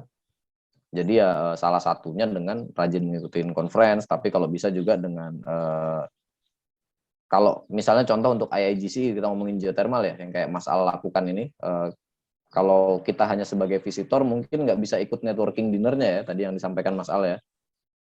Jadi coba aja cari tahu sebenarnya ajang-ajang networkingnya kayak gimana sih, dan bisa nggak kita ikut, bagaimana kita ikut, karena benar-benar banyak ketemu orang ya kemarin Al ya. Betul Bang. Dari berbagai ini ya, berbagai dari macam-macam, baik dari sisi regulator, dari sisi developer, dari services, akademik, macam-macam. Jadi ya untuk memberikan gambaran aja ke teman-teman, jadi selain conference dan lain-lain, internship jelas, harapannya mendapatkan pengalaman dan kenalan terutama. Gitu sih kira-kira mungkin yang udah disampaikan oleh Mas Al nih, mantap-mantap foto-fotonya nih. Dan biar bisa relate gitu, karena kan kalau Mas Al mungkin sama teman-teman dari API UPN cuma beda 2 tahun 3 tahun ya. Kalau sama saya mungkin teman-teman beda 5 tahun, jadi agak nggak relate ya. Itu mau meledek gue ya Nil maksudnya ya? Meledek gue. Gak usah disebut tahun kalau sama gue Nil. Siap. Mungkin Bang Dorman mau tambahin?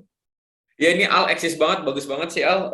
Ya thank you banget Al, nih seneng banget. Karena ya benar, lebih relate, karena Al benar-benar dari, lo kuliah kan tapi Al di Jogja beneran kan? Gue takutnya ini dong, muncul di tingkat 4 doang. Kuliah dong. Ya artinya teman-teman bisa lihat senior teman-teman. Mas Al, menurut saya Mas Al salah satu yang cukup produktif ya, nggak cuma nulis tapi juga presentasi, networking. Jadi mungkin bisa jadi contoh yang baik menurut saya, sangat baik malah. Jadi silakan yang belum connect sama Al atau belum punya nomornya Al bisa dikonekkan dan tanya langsung gimana Al bisa nyampe bahkan ke yang tadi meeting-meeting atau dinner-dinner yang tertutup ya, artinya tidak bisa diakses oleh umum, karena di situ biasanya networkingnya akan lebih seru lagi gitu, akan banyak informasi-informasi yang cukup penting di ruangan-ruangan kecil itu, atau yang kayak ini ya Bang Daniel, yang coffee shop, obrolan warung kopi itu yang di tengah tuh. Oh betul itu. Ini juga mungkin gimana menurut Al, bisa cerita nggak? Kadang-kadang yang dibilang warung kopi itu penting nggak Al? Malah paling penting Bang, biasanya opportunity juga dari situ. Nah itu dia. Sebelum ke formalnya ya, misalnya bisa join sini nggak, join project ini gitu. Misalnya nyari proposal apa, mau kolaborasi di apa nih. Betul. Dari yang kecil-kecil kayak gitu. Yang kecil-kecil kayak gini nggak bisa diremehin ya Al. Yang kadang orang ngopi-ngopi doang ngapain sih gitu kan. Oke, mantap Al, ini keren banget. Silakan Bang Daniel, Bang Al kalau mau dilanjut. Ya, sebenarnya udah sih untuk sesinya. Mungkin ada beberapa quiz, cuma nggak tahu kalau ada dari teman-teman mau tanya dulu kali ya. Atau ada tanggapan gitu, gimana dari teman-teman API, silahkan. Mbak Floren, saya kembalikan aja ke Mbak Floren deh. Ya, terima kasih buat Mas Daniel, Mas Al, dan juga Pak Dorman buat materi hari ini. Selanjutnya, memasuki sesi tanya jawab kepada teman-teman yang ingin memberikan pertanyaan atau tanggapan, sekiranya bisa menggunakan fitur raise hand atau menuliskannya pada kolom chat meeting.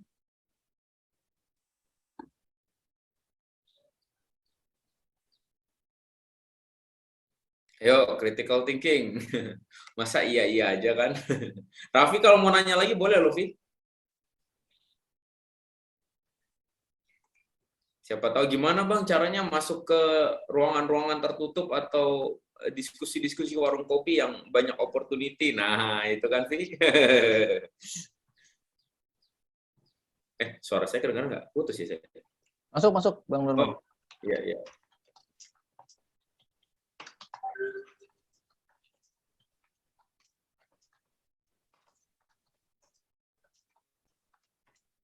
Yang baru bertanya, Ya baru Mas Raffi tadi ya. Baru bertanya,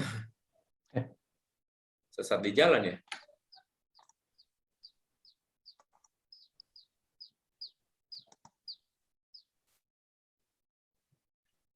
Waduh, dari sekian banyak ini nih. Mungkin Mbak Florence siapa tahu ada pertanyaan apa aja Mbak Florence, pertanyaannya nggak harus ini kok. Daripada nanti abis ini malah bingung kan, aduh sayang ya kenapa nggak nanya ini gitu kan.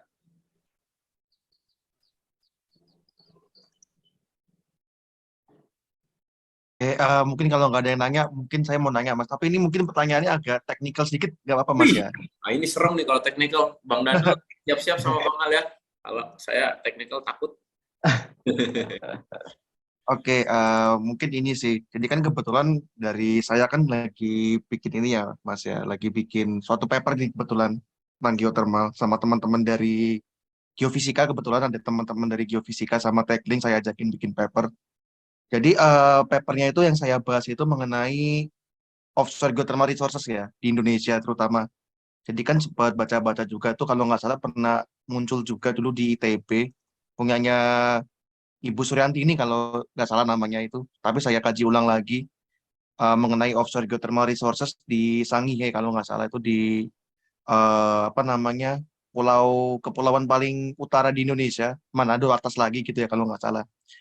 Nah di sini saya masih ini sih Mas, apa pengen nanya pendapat aja kira-kira kalau sekiranya nih eh, offshore geothermal resources itu benar-benar dikembangkan di Indonesia, mungkin pendapat dari Mas Dorman atau mungkin dari Mas Daniel seperti apa gitu karena menurut saya ini kan saya juga masih ini ya masih tahapan apa ya bahasanya tuh kayak masih visibility study ya masih cuman baca-baca aja gitu cuman kalau misalnya dari tanggapan praktis itu seperti apa kira-kira kalau misalnya kita mulai melakukan pengembangan offshore geothermal resources seperti itu ya. Saya ambil contoh misalnya di Sangihe itu Mas. Seperti itu mungkin ya. Ya, mungkin saya duluan kali ya, Bang Ya, Dorman ya. Nil. Kalau yang udah geothermal offshore, nah ini, Nil. Seru. Silakan Nil, lu duluan Nil. Iya, itu memang konsep yang menarik, Mas Raffi, dan apa namanya jelas geothermal ini kan cukup prospektif. Memang kendalanya adalah saat ini untuk konvensional hydrothermal system itu kasarnya kita nggak bisa plug and play di semua tempat. Dan ini yang menjadi motivasi bagi semua lembaga riset di dunia atau semua termasuk ada beberapa startup juga yang ingin mengembangkan sumber-sumber yang non konvensional dalam tanda kutip ya. Artinya mereka mulai mengeksplor dengan harapan termasuk yang EGS misalnya yang hot sedimentary rock supaya harapannya geothermal itu bisa dimanapun bisa kita bikin lah, nggak harus terpaku ke hotspot atau ke ring of fire misalnya. Termasuk juga yang offshore geothermal. Ada juga contoh mungkin kalau Mas Raffi nanti melihat di Jaboy di Pulau Weh ya.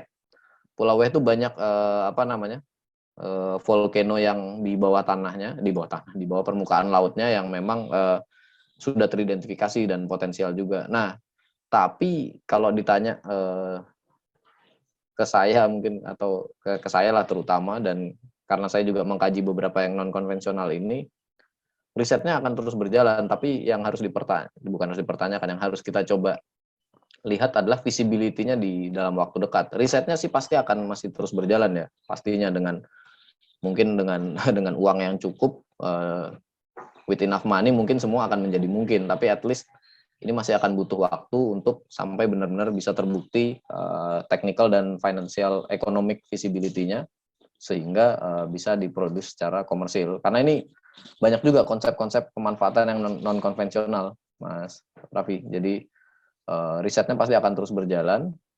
Nanti kalau udah mulai dapat tantangannya tentu udah ada macam-macam ya. Misalnya kayak nanti bagaimana kita mengalirkannya kalau misalnya cukup jauh dari mengalirkan listriknya kalau cukup jauh dari apa namanya dari pantai gitu kan, dari daratan. Karena jelas kita udah lihat tadi nggak bisa dipakai buat kita nggak bisa simpan fluidanya. Jadi ya risetnya akan terus berjalan, namun pemanfaatannya mungkin kita masih harus tunggu bagaimana visibility-nya, dan tantangannya adalah kalau effortnya terlalu gede, jangan-jangan sumber energi lain yang lebih mudah, lebih bisa dieksploit secara lebih mudah. Orang akan prefer untuk yang low hanging fruit dulu gitu loh, yang lebih mudah dulu. Jadi gitu sih jawabannya. Jadi kalau ditanya bagaimana, trennya ini udah banyak, trennya sedang mengeksplor berbagai sumber-sumber non konvensional itu, tapi visibility secara teknis dan ekonomiknya yang kita masih tunggu. Gitu mungkin Mas Raffi. Baik, terima kasih atas jawabannya Mas Daniel. Siap. Bang Dorman mungkin mau tambahin? Sebenarnya udah cukup sih, Nil, itu udah cukup jelas banget, dan memang itu udah publish belum, Vi? Malah tertarik coba ini ngobrol papernya. Kebetulan ini lagi ditulis sih Mas, saya kebetulan ini papernya mau saya ikutin lomba di Oceano ITS. Insya Allah Oktober ini lombanya. Betul. Siapa ini utamanya, Vi, yang jadi referensi utamanya? Ada paper khusus atau ada? Oh, ada paper khususnya, saya pakai sumbernya tuh dari Karason namanya kalau nggak salah. Oke. Iceland, Karason, sama dari yang Suryantini, ITB. Oke. Dia ngambil contoh mana ya kalau ini? Kalau yang Karason itu dia ambil contohnya yang di Reykjanes kalau nggak salah namanya, Iceland. Tapi kalau yang Suryantini ITB itu memang di Samihenya langsung. Saya kebanyakan ngambil dari situ sih. Saya lupa nama papernya apa sih. Tapi penulis utamanya Bu Suryantini dari Geologi ITB kalau nggak salah. Ya, betul Mbak Nini ya. Ya. Betul. Ya itu bagus banget. Memang menariknya, Nil, sebenarnya terlepas dari nanti di masa depan seperti apa, tapi semua opsi yang ada memang perlu kita wacanakan dulu kan, at least. Ya nggak? Setuju nggak? Iya, setuju. Nanti harapannya Raffi dan teman-teman yang bikin paper dapat feedback kan, itu kan sebenarnya. Jadi saya mau bahas nih buat bawa dari angle yang lain, bahwa kadang-kadang kalau kita ada keraguan atau ada pertanyaan tentang suatu topik dan kita pengen tahu orang pada ngomong gimana, ya udah tulis saja paper presentasi, udah itu. Udah paling benar itu, Vi. Supaya nanti kan ada yang nanya nih, dan nanti di lomba juga ditanya juga sama juri kan, iya nggak? Ya betul. Jadinya dapat feedback, menurut saya oke banget, karena selain Iceland di mana lagi nih lah yang benar-benar udah ini. Izin jawab Mas, kemarin juga saya sempat baca-baca tentang ini sih, Marsili Project kalau nggak salah namanya. Itu di mana? Itu yang di Itali. Itali ya? Okay. Iya, itu yang pertama kali kalau nggak salah. Yang pertama kali ngutilize itu. Tahun berapa itu, Vi, yang pertama kali? 1900 berapanya saya agak lupa, tapi sekitar tahun 1900-an udah ada. Udah ada, oke. Ya. Cukup menarik, Vi. Kabar-kabarin kalau udah jadi papernya biar kita bisa baca. Thank you banget, Vi. Kalau saya sih dukung, nanti feedback dari teman-teman itu akan berguna banget sih buat paper selanjutnya lagi, dan wacananya itu yang penting sebenarnya. Ya. Ini juga lagi diskusi juga sama teman-teman juga, karena masih banyak up and down-nya juga nih kalau tentang suatu hal yang sekiranya memang masih belum banyak dibahas juga gitu. Ya, wajar itu yang mau saya bilang, makanya. Itu yang mau saya bilang. Kalau kita nunggu sampai banyak dibahas, jangan-jangan udah telat juga gitu kan. Iya. Gitu. Thank you, Vi. Mantap banget. Ya, siap. Terima kasih banyak Mas Dorman, Mas Daniel. Baik, terima kasih untuk Raffi atas pertanyaannya. Untuk pertanyaan selanjutnya itu dari Zain. Izin bertanya Mas mengenai prospek Pabun ke depannya untuk Indonesia itu bagaimana? Lalu mungkin ada saran mengenai apakah bidang yang paling prospek ke depannya, apakah drilling, produksi, atau bagian apanya ya Mas? Karena jujur saya ingin sekali kerja di Pabun. Itu dari Zain, mungkin dapat dijawab Mas.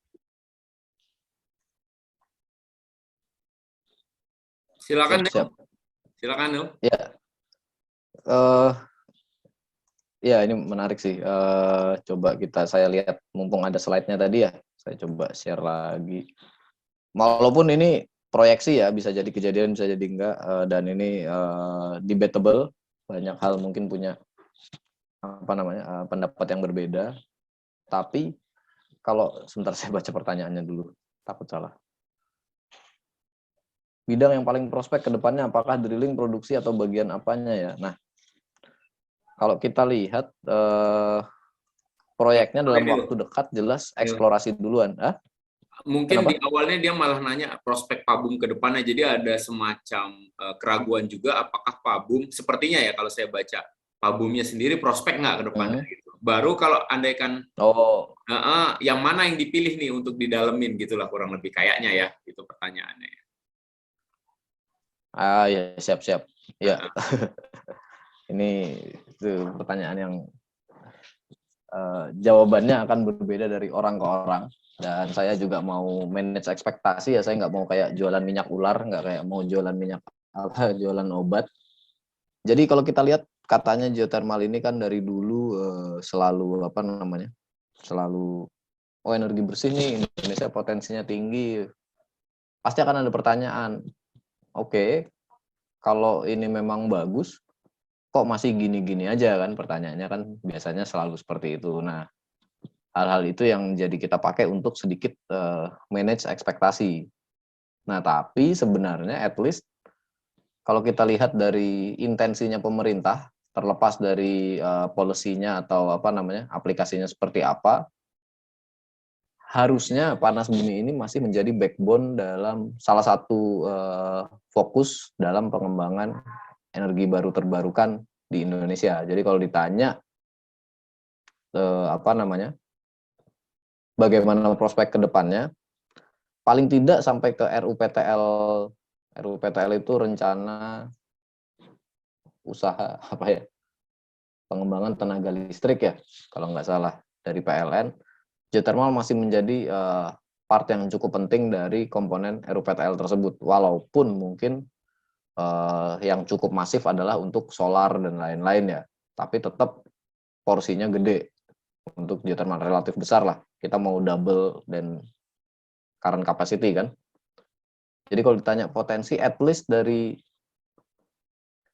kebijakan yang dari komitmennya Indonesia, harusnya kita bisa lihat bahwa ya akan difokuskan di apa namanya dalam skema transisi energi. Pertanyaannya apakah ini akan langsung terkonvert menjadi industrinya tiba-tiba menggeliat kayak waktu harga minyak dari zaman perang Teluk misalnya. Saya belum lahir mungkin perang Teluk 1. Bang Dorman waktu itu udah kerja kayaknya Bang ya, perang Teluk 1. itu memang kurang ajar itu namanya. Kurang ajar ya. Itu Nah, itu kan yang terkenal punya rudal Scud. Rudal Scud namanya, rudalnya yang Scud. Ya. Scud. Scud. Itu tiap kali nonton di TV. Rudalnya Saddam Hussein. Iya. Internet belum terkenal waktu itu nih, belum masuk Indonesia. Iya. Ya waktu itu kan tiba-tiba langsung booming tuh kan. Begitu shortage tiba-tiba booming gitu kan. Pun begitu dengan di 2010-an something 2010-an sebelum akhirnya drop lagi, industri tiba-tiba booming. Mungkin kalau saya lihat mungkin nanti Bang Dorman bisa koreksi, kayaknya ini akan meningkat pelan, agak cukup steady, nggak langsung boom banget, tapi ya meningkat dan konstan. Dan kalau ditanya ke mahasiswa ya nggak ada salahnya untuk siap-siap gitu loh, walaupun dengan tetap mindset adalah membuka semua opsi, jadi menjaga diri kita supaya tetap relevan kan, kalau kata Renald Kasali, stay relevan. Itu sih sebenarnya kalau ngomongin prospek ya view saya personal gitu. Mungkin Bang Dorman mau tambahin. Betul, kalau ya benar Nil ya, kita nggak punya crystal ball ya Nil ya. Kita nggak punya crystal ball, kita nggak bisa estimasi ke depan. Cuman gini, ini yang saya sesali juga ketika saya masih muda seumuran teman-teman. Saya masih muda juga sekarang, by the way. Itu adalah saya milih-milih ketika belajar. Jadi sebenarnya yang menarik adalah ya kita sebenarnya punya banyak waktu, kesempatan, dan resource untuk belajar. Cuman kita kadang-kadang milih-milih takut, kalau saya belajar ini nanti nggak kepake, sayang. Betul, itu memang pertanyaan yang bagus. Cuman gini, kalau teman-teman ragu, ada beberapa, let's say teman-teman ngeset geothermal, teman-teman tetap harus belajar energi yang lain, ya nggak, Bang Daniel? Untuk bisa naruh konteks, dapat perspektif geothermal ini terhadap energi yang lain gimana? Lalu bawa ke konteks Indonesia, geothermal di Indonesia sendiri gimana? Artinya, nggak bisa saya atau Bang Daniel yang menjawabkan pertanyaan itu, kalian harus cari tahu sendiri. Estimasi sendiri, kira-kira geothermal akan oke nggak ke depannya? Dari slide ini aja sebenarnya udah mulai banyak yang bisa mulai nebak-nebak. Tapi apakah jawaban kita benar? Nggak ada yang tahu sampai nanti terjadi ya di 2030 gitu. Tapi yang paling nggak enak adalah ketika teman-teman ternyata mungkin teman-teman tahu, oke ini jangan-jangan bagus nih. Akhirnya teman-teman ragu-ragu nggak belajar dulu. Cuman padahal teman-teman udah nebak-nebak kayaknya oke. Dan akhirnya ternyata memang terjadi sesuatu dan bagus. Teman-teman ketinggalan sama yang lain, kompetitor yang sudah belajar duluan dan sudah lebih serius dan sudah lebih terlihat. Karena ini tidak seperti candi, nggak dalam semalam bisa dibangun gitu. Teman-teman harus mulai numpuk dari sekarang, skill-nya, knowledge-nya, networking-nya, branding-nya, segala macam. Untuk bisa terlibat di proyek yang Bang Daniel sebutkan tadi. Nah, either produksi, drilling, reservoir, sosial, environment, manajerial, wah semuanya. Itu semuanya harus dipelajari. Kenapa? Teman-teman harus tahu dulu juga keseluruhan dari proyeknya ya, Nil ya. Itu yang sering miss ya. Begitu ada reservoir engineer yang kaku, hanya reservoir doang, nggak ngerti drillingnya gimana, nggak ngerti loggingnya gimana gitu. Aduh, sorry.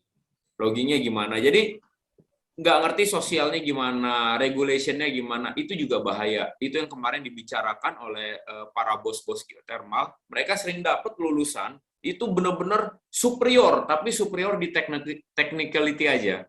Ketika disuruh ngerjain project, bingung, karena udah nggak biasa ngobrol sama orang, nggak biasa ngobrol sama bupati, nggak biasa menyiapkan materi presentasi yang sederhana untuk edukasi ke masyarakat. Maunya yang luar biasa semua nih, lihat kelihatannya, wah, dibikin kompleks, penuh dengan kalimat teknis, bingung orang bilang. Apa sih Pak, saya cuma mau ngerti panas bumi itu dampaknya ke desa saya gimana? Wah, diceritanya luar biasa. Nah, hal-hal gitu yang udah diidentifikasi dan terjadi terus, hampir semua perusahaan panas bumi itu menemukan kesulitan menemukan engineer atau geoscientist yang ngerti proyek secara keseluruhan. Jadi semuanya pengen kelihatan kayak jago di satu bidang, padahal kita jelas butuh orang reservoir engineer, butuh drilling engineer, jelas yang spesial ya. Tapi tetap mereka yang spesialis ini tetap harus bisa generalis juga gitu. Jadi nggak bisa dipilih spesialis dan generalis. Jadi yang masih menanyakan, saya mendingan jadi spesialis atau generalis, nggak bisa dipilih. Mohon maaf teman-teman, harus dimakan semuanya. Ada minatnya di satu, tapi semuanya harus dipelajarin. Gitu. Minimal tahu sampai di titik tertentu ya, jadi bisa tahu integrasinya, koneksinya. Nah, yang cuman belajar satu hal dan bangga satu hal, ya siap-siap punah kayak dinosaurus. Gitu kira-kira. Mungkin menjawab nggak ya? Ya, ini pertanyaan bagus sekali nih, Mas ini ya, Mas siapa? Mas Zain ya. Gitu Pak. Oh ya Bang, silakan Al, lanjut Al. Iya, ini pertanyaan kayaknya udah ratusan kali pernah dengar ya, terutama di kalangan UPN yang 2014 sampai mungkin angkatan 2018.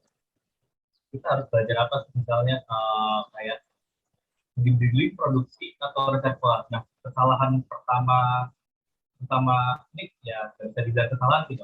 Kayak pikiran inisialnya tuh kebanyakan pengennya orangnya pengen ngekotak-kotakan gitu kayak, oh aku pengennya drilling, pokoknya drilling sampai mati kasarannya. Nah, padahal ketika kita belajar bikin misalnya pengen jadi drilling engineer, kita harus ngerti tentang reservoir juga, harus ngerti dari konteks production juga, karena itu kan nggak nyambung. Dan kebanyakan ketika ada lowongan kerja nih misalnya, ada lowongan kerja misalnya reservoir engineer di salah satu misalnya di PGE gitu. Nah, lulusan-lulusan baru ini kadang nggak mau aku pengennya drilling engineer. Nah, itu yang berbahaya, terlalu mengkotak-kotakan. Jadi dari awal kuliah sudah pengennya dari awal mereka set target tapi sangat-sangat spesifik. Jadi kalau pengalaman saya jadi anak UPN, sebenarnya ya bagusnya sih di balance aja. Misalnya kalau teman-teman nih, misalnya kalau di 2122 ya, misalnya kalau misalnya udah KP produksi, mungkin bikin TA bisa tentang reservoir, atau mungkin saat itu jadi leadnya di drilling. Jadi semua ilmunya dapat, semua ilmunya tergenerasi. Jadi jangan terlalu mengkotak-kotakan. Ini itu banyak banget yang kata saya gitu. Kalau Delman nyebutnya soal waktu.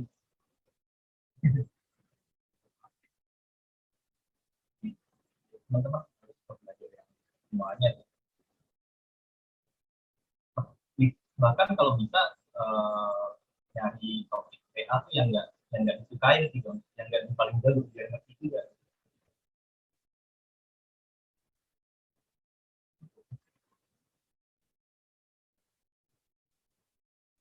Oke, silakan pertanyaan menjawab.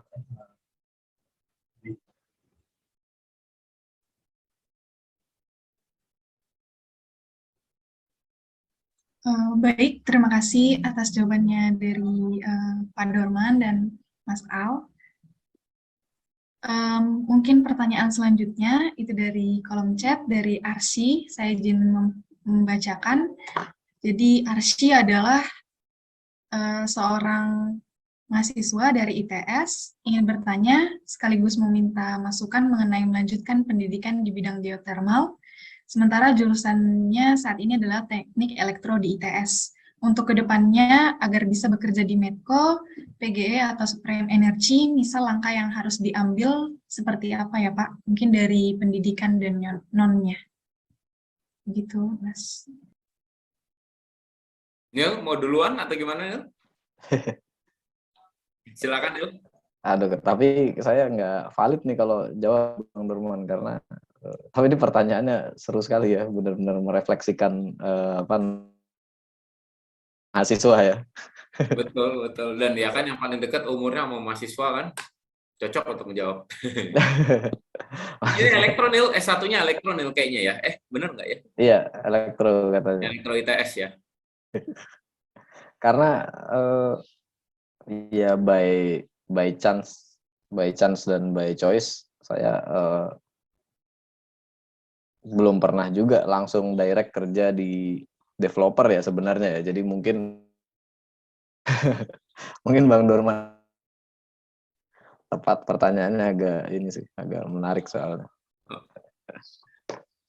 Oke, iya. Kedengaran nggak suara gue, Nil? Masuk.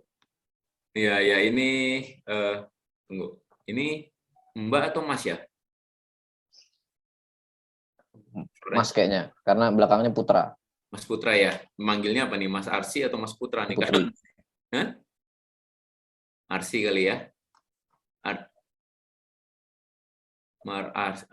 Arsy coba ya. Iya, jadi ini pertanyaan menarik memang ya, dan jawabnya juga kadang-kadang ya bisa menarik juga. Background saya S1 perminyakan dan kebetulan memang mendapatkan mata kuliah geothermal dari Mbak Neni dan Mas Ali Asad. Dan di geothermal sendiri, di perminyakan sendiri bisa ngambil mata kuliah lebih advance lagi pilihan untuk geothermal.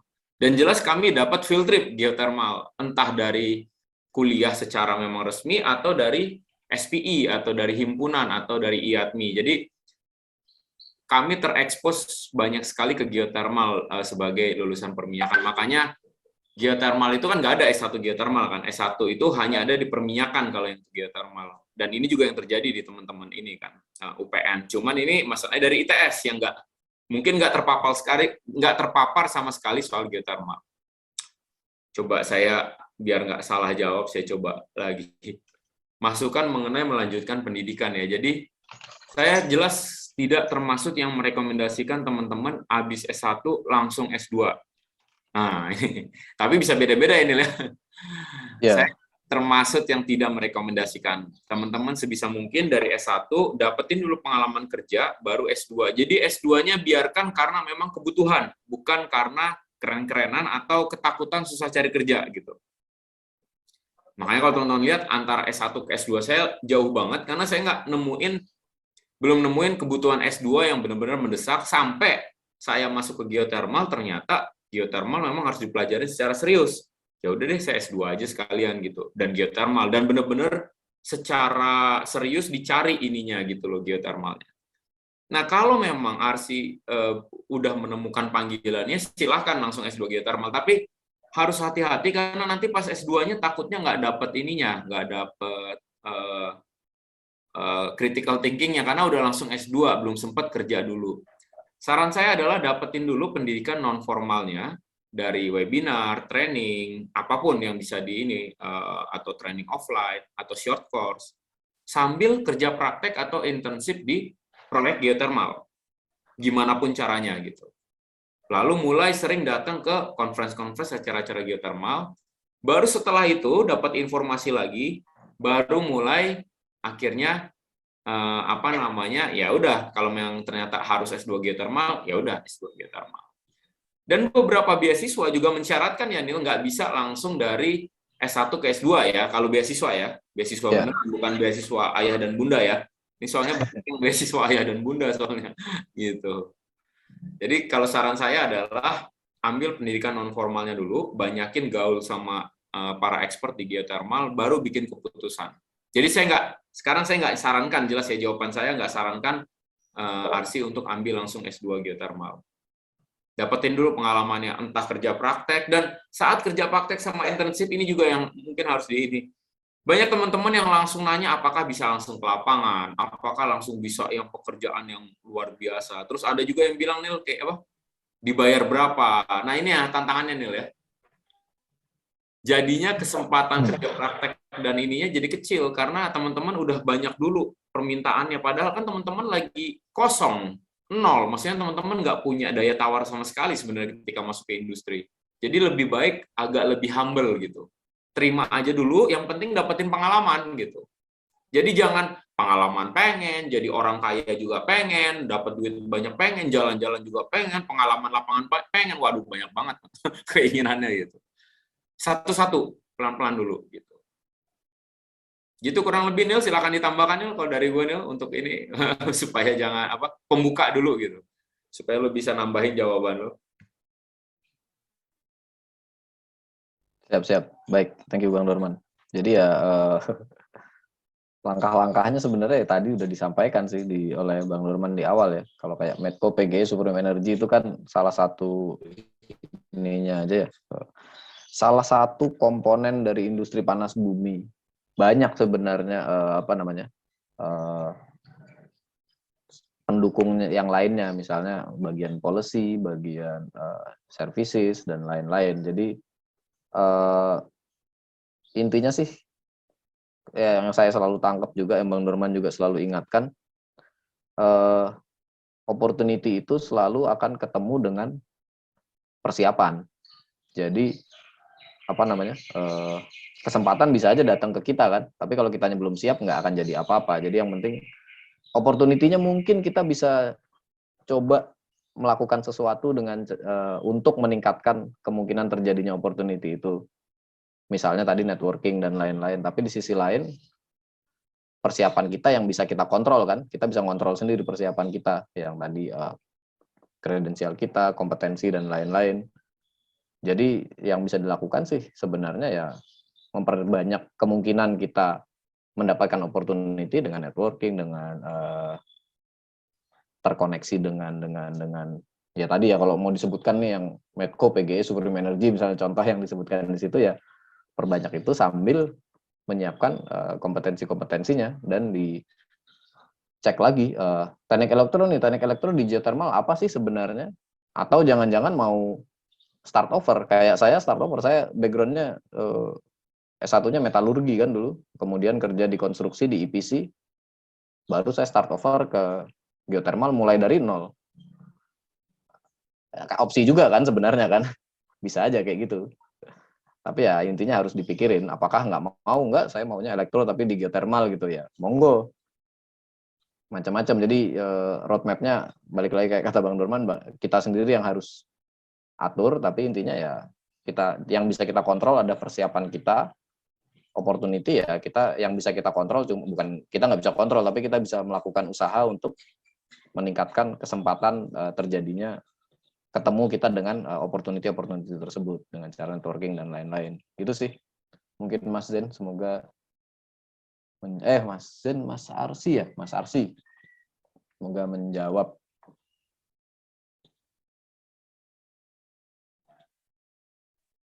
Baik, terima kasih dari Arsi sendiri sudah cukup jelas. Terima kasih untuk jawaban dari Mas Daniel dan Pak Dorman.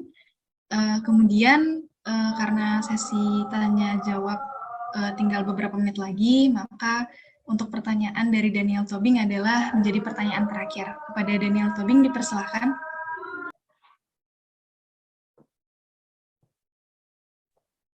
Izin, Mas dan Mbak, apakah suara saya udah kedengaran? Sudah terdengar. Baik, terima kasih. Sebelumnya, selamat siang Mas Dorman dan juga Mas Daniel. Perkenalkan, nama saya Daniel Tobing dari PMAK Migas Cepu. Pertanyaan saya itu yang pertama, Pak, saya kan pernah baca paper dari Mas Dorman dan juga Mas Daniel terkait reduksi karbon emission dalam geothermal drilling project. Nah, kira-kira apakah ada pengaruh terkait biaya dan juga lama pengeboran jika kita mengikut sertakan kegiatan mereduksi karbon emisi itu? Terima kasih. Siap, Mas Daniel Tobing. Pas banget nih ada yang nulis di sini. Kita panggilkan Mas Al. Halo, Al. Halo. Nah, kayaknya autornya biasanya Mas Al nih kalau saya nggak salah ya, Mas Daniel. Paper-paper itu leader studinya Mas Al sama Mas Jerry Tobing kalau nggak salah waktu itu.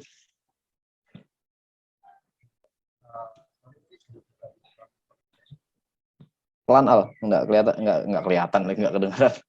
Tes. Ya. Bisa diulang pertanyaannya?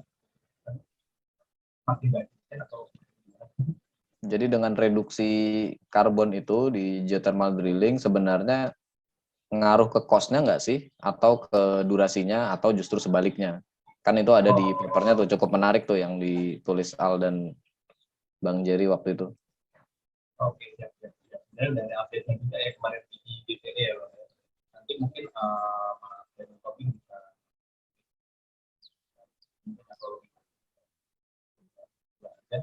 untuk detailnya ya. Tapi sebenarnya cara kita mereduksi karbon atau di operation itu kebanyakan malah meningkatkan efisiensinya. Jadi kayak itu tuh rangkuman gimana caranya kita nge-cut drilling cost dari operationnya. Jadi kan gampangnya kalau kita bisa harinya semakin dikit ya. Jadi ya emisi yang akan banyak. Kebanyakan di situ sih. Untuk perspektifnya itu juga mungkin kalau untuk yang lain ya kayak power generation-nya mungkin bisa pakai alternatif atau mungkin kalau misalnya untuk mobilisasi bisa pakai biodiesel sudah didukung oleh pemerintah lalu saya itu juga didukung juga ya Bang Daniel sama tim BTKE ya. Kan juga melakukan kajian juga dari kami melakukan studi itu tim BTKE juga sempat approach dan sangat tertarik untuk ya regulasi dan juga bikin terkait ya agar kita bisa sampai net zero segala hal ya kita lakukan segala approach dari berbagai sisi. Kebetulan Bang Jerry dan saya dan juga teman-teman yang lain yang menjadi autor itu praktisinya praktisi drilling gitu. Jadi ya ini adalah salah satu.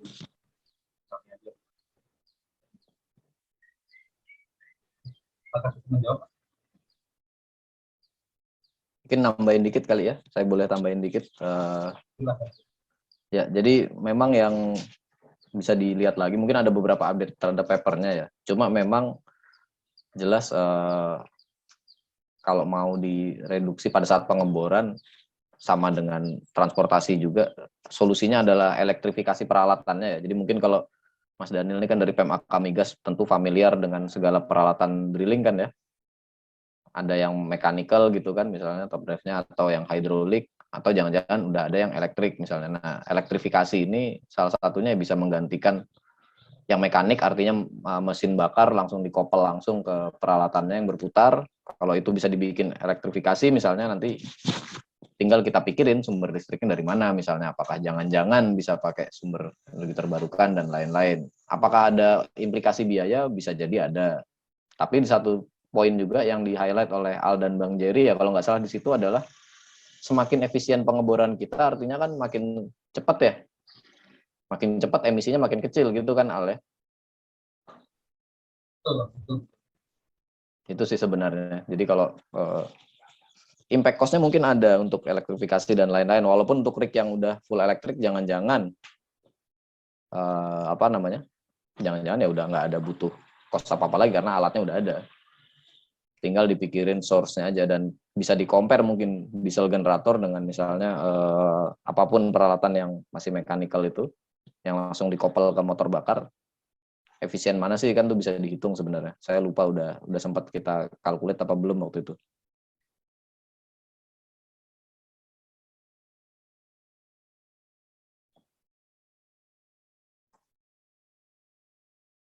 Bagaimana untuk Sandra dan Tobing? Apakah sudah cukup menjawab? Baik, terima kasih Mas semua udah cukup menjawab. Siap. Kalau mau ke webinarnya ada sebenarnya sampai tahun kemarin. Atau Indonesia di project.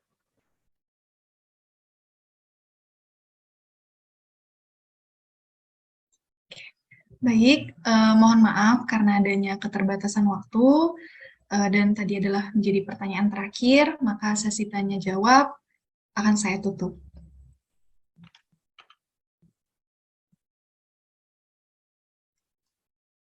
Selanjutnya, sebelum acara berakhir, maka akan ada penyerahan sertifikat kepada pembicara kita untuk hari ini.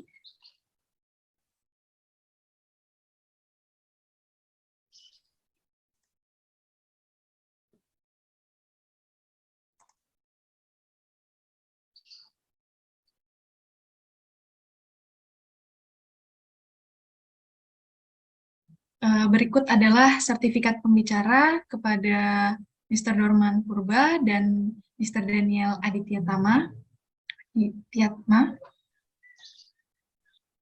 Kami ucapkan banyak terima kasih untuk ilmu yang diberikan pada hari ini.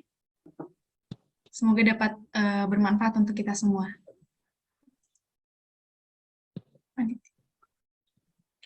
Terima kasih, teman-teman. Sampailah kita di penghujung. Ya, boleh, silakan Mas. Oh enggak, makasih. Tadi saya bilang terima kasih. Delay kayaknya, maaf. Oh iya, ya baik Mas. Sampailah kita di penghujung acara. Terima kasih kepada Mr. Dorman Purba dan Mr. Daniel Aditya Tama yang telah membagikan ilmu-ilmunya dan telah meluangkan waktunya untuk menghampiri API Talk kali ini. Serta semua teman-teman, terima kasih atas partisipasinya dan keaktifannya dalam bertanya. Semoga ilmu yang dibagikan dapat bermanfaat bagi kita semua. Sekian untuk acara API Talk hari ini. Saya selaku Master of Ceremony mewakili seluruh panitia mengucapkan banyak terima kasih dan juga kami memohon maaf apabila terdapat kekurangan dalam melaksanakan acara ini. Untuk menutup acara hari ini, marilah kita berdoa menurut agama dan kepercayaan masing-masing. Berdoa dimulai. Selesai. Akhir kata, saya Florencia Huta Barat, pamit undur diri. Terima kasih. Wassalamualaikum warahmatullahi wabarakatuh. Waalaikumsalam warahmatullahi wabarakatuh.